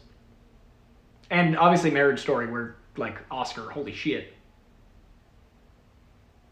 How did the raptor get down there? I'll never know either. That's a very good point. Some of the questions aren't loading as quick, so I apologize if it takes a second, but Michael McCarstle's got a good point. He went through the other way, underground, through the door, chasing... Oh, maybe Samuel L. Jackson opened door, he chased him in, he got all the way down there, and then he was able to get him. Maybe. Mukbang! I also loved Hunt for the Wilder People, too. It's so good, so slept on. There are geniuses in this world. Taika, Peele, Feige. Who else is killing it with amazing ideas? That's an incredible question. Daveed Diggs. His stuff, both musically and on what he's producing, is incredible. Who else? Aaron Sorkin's Trial of Chicago 7 plus all of his writing. I'd say Sorkin's up there. Amy Sherman Palladino. Dan Fogelman of This Is Us. Amy Sherman Palladino is The Marvelous Mrs. Maisel, and I think that's one of the most genius shows ever. Michael Schur of The Good Place. Those are all titans, I would say, are killing it to the level of these folk. Those are the names I'd look up if I were you. Kevin Smith, you're goddamn right. Donald Glover. Luigi Ferdinand, thank you. Donald Glover, Atlanta. Donald Glover, albums. Donald Glover, stand-up. Donald Glover, writing. Donald Glover, acting. Donald fucking Glover is that category. Thank you. Yes, Luigi, you're right. Anything he does, I'm there for. Mr. and Mrs. Smith's going to be exceptional. I cannot wait. Yes. I got excited, but yes, Donald Glover. For president.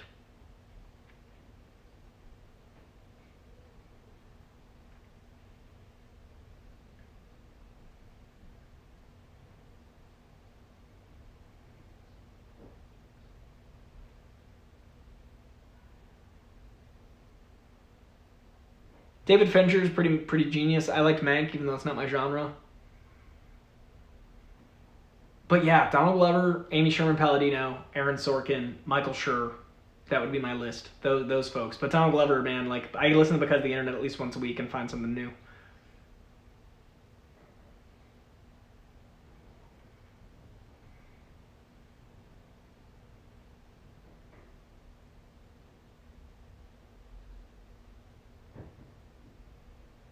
Oh, that looks incredible.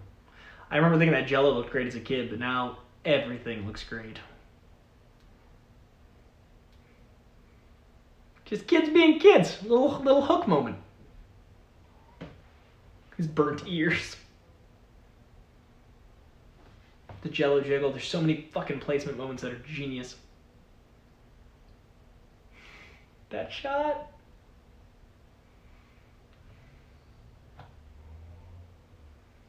Another of the most iconic scenes in cinema history. This movie just has them all. Now we've met the raptors. Now we see how ferocious they are. We see how smart they are, and the sounds and these puppets.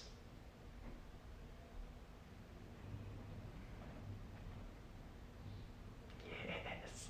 So the T-Rex had the breathing sounds earlier. That burst, so terrifying. In the Jurassic Park game on Sega Genesis, it was great to play as the T-Rex. To play as the Raptor or as Grant. Sega Genesis is so much fun. That game is so dope. Playing as the fucking Raptor is awesome. Yeah, that scene made me hungry too, Michael. I get you. I just ate half my dinner. I got the other half to go, but I feel you.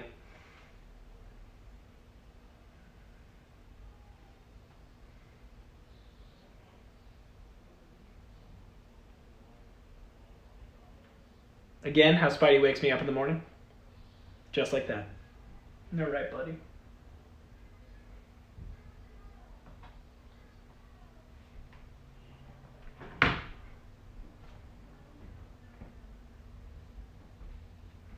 The Super Nintendo version sucked. It was a top-down game. It was really not much fun. Sega Genesis, man, all day. I'm sorry that was your experience, Ian. Should have went Genesis. It's the superior system. PlayStation game was fun too. Look at that. That is clearly CGI, but clearly better than most stuff today. That's what's on high cost TV, and this is 30 years ago. It's crazy. Ian wasn't cool enough for Sega. I get it, man. Genesis was the cool kids, leather jackets, sitting in the back of the bus talking about Sonic.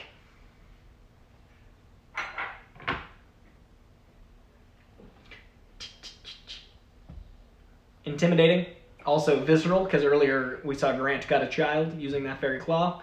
Great throwbacks, great foreshadowing. The dichotomy between the kids and the raptor. Again, the Foley, good point. The sound design, yes. That's awesome. Lance Savage says the JP ride at the Florida park had banquet set up like that with giant cartoonish turkey legs. That is awesome, Lance. Thank you for sharing that information. I did not know that. That is cool as fuck. Those V-Raptor sounds are dope.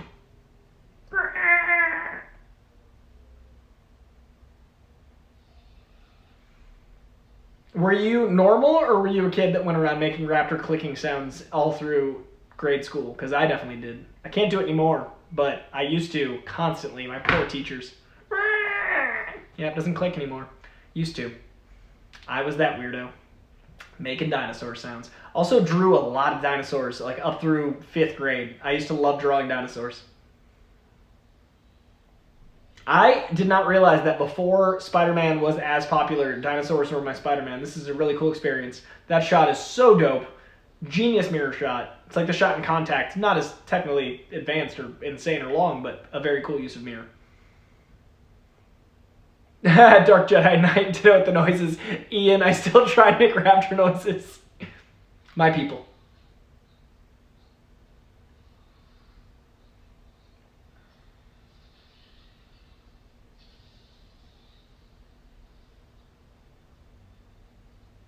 Oh.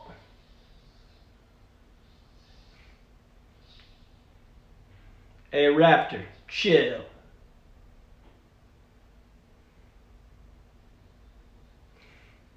There's still another one, Timmy. It's right there.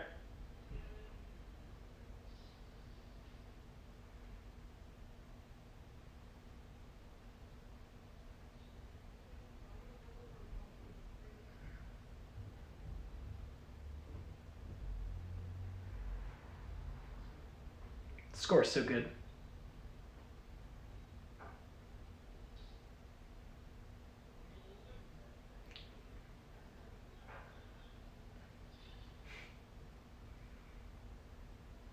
Tension. I only just realized we missed clever girl by talking, but clever girl.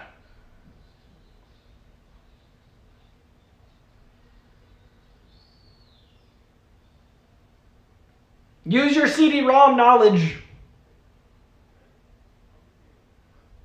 This is the system that was almost real, that I was told about earlier. This 3D Unix system that was apparently real. That's so funny that this... I guess back then it wasn't needlessly, distractingly busy, but this is very funny that it almost existed.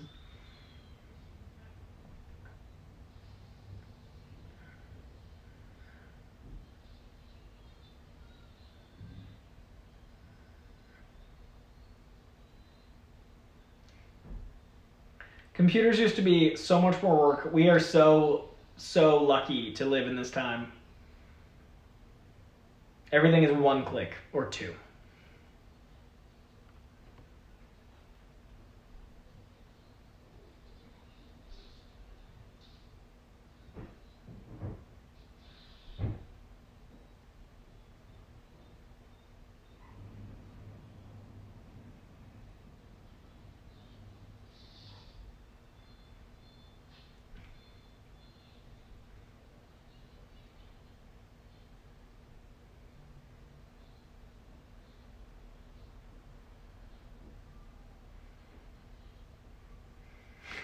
There's some theories that it was attempted product placement, as you can apparently catch the name of the system in the edge of the screen. This movie was very expensive. That's good product placement, if it had worked. Michael, I don't know. I don't know why Timmy couldn't grab the gun for them. He was being a kid. You're not wrong. He should have. That's funny. I never noticed.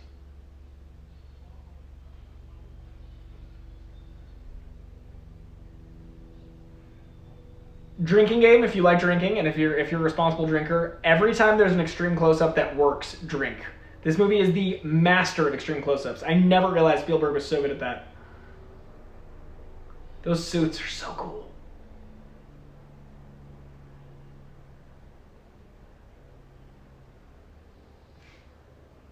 Gucci.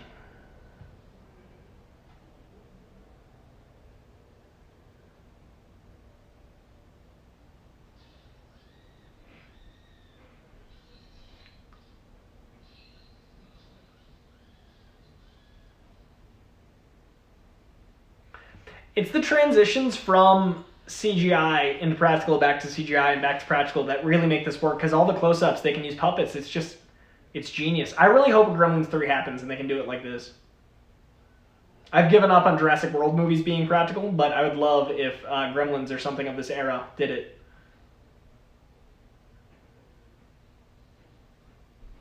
Those strings are going crazy.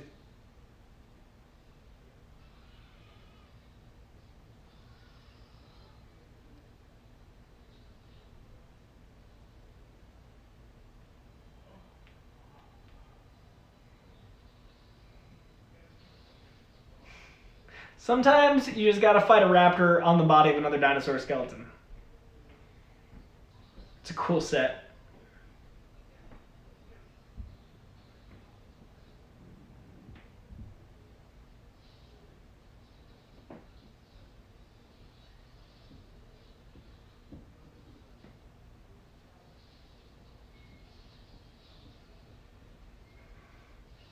This movie's actually scarier and screamier than I remembered, and I was a child terrified of it. They got away with a lot. It's really impressive work.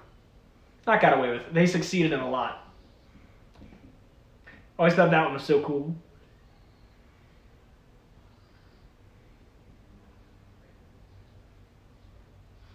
Doug says it's why Baby Yoda Grogu works so much better than the prequels. Yoda, it feels grounded. I totally agree. If you can touch something and you can see like that it's got weight to it, it feels better. Still, I agree. But this makes sense for CGI because they're both CGI, so you don't see the lines in them, and that looks incredible even today. Look at that.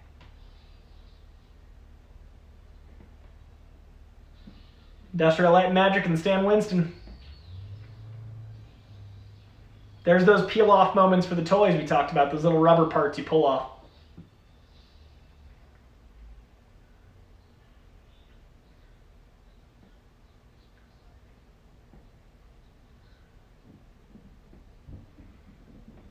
humanizing.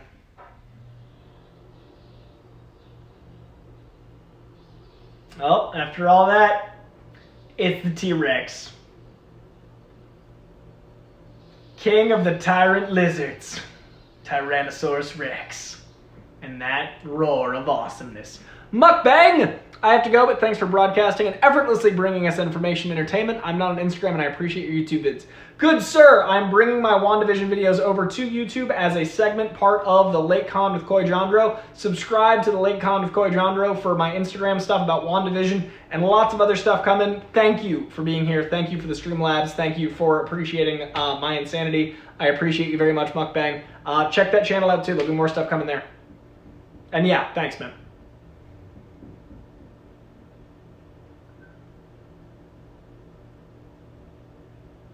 And now we got that somber take in the score. Also, a banger. Look at that hair. Look at that beautiful coif.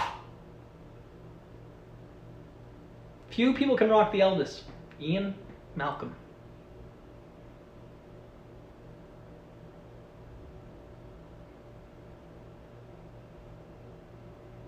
There's the resolution. Whole movie leading to this moment with those kids. Lord Dern's gonna get some kids. Dr. Grant's gonna get some kids.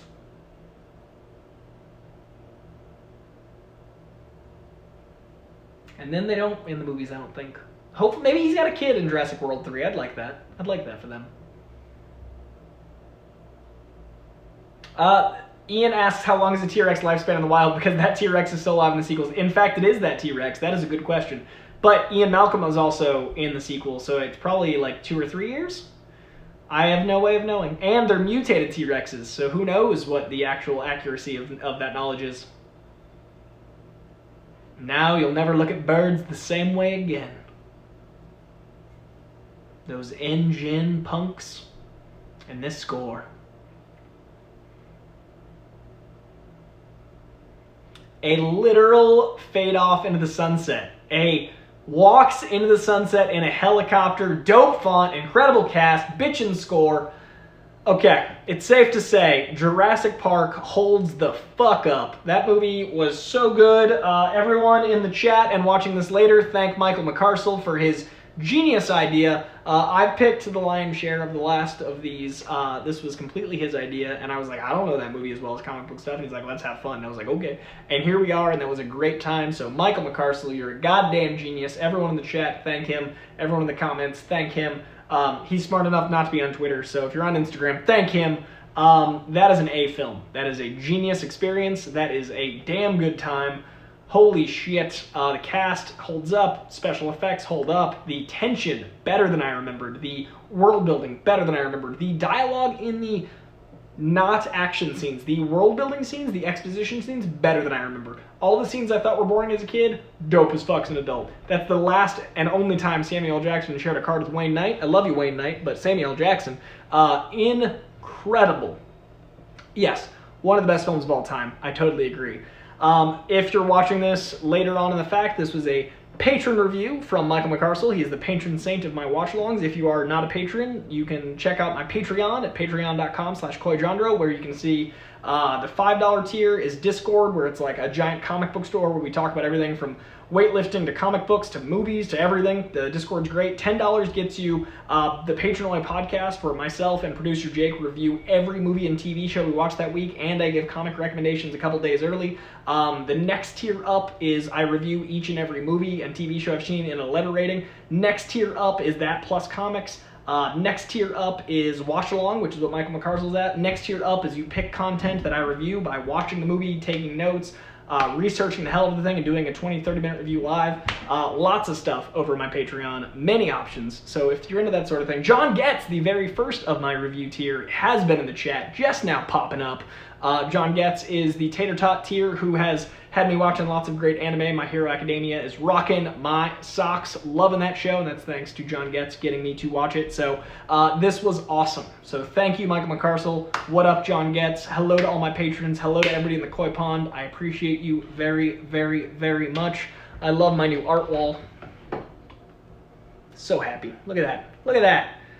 So these are new Boss Logic pieces. Those are my new Saga pieces. That's my new Mr. Miracle piece. That corner past the bookcase, I'm going to do a whole David Mack gallery. So there's going to be a bunch of cool David Mack, kabuki, and other painting styles over there. So this wall is going to be crazy.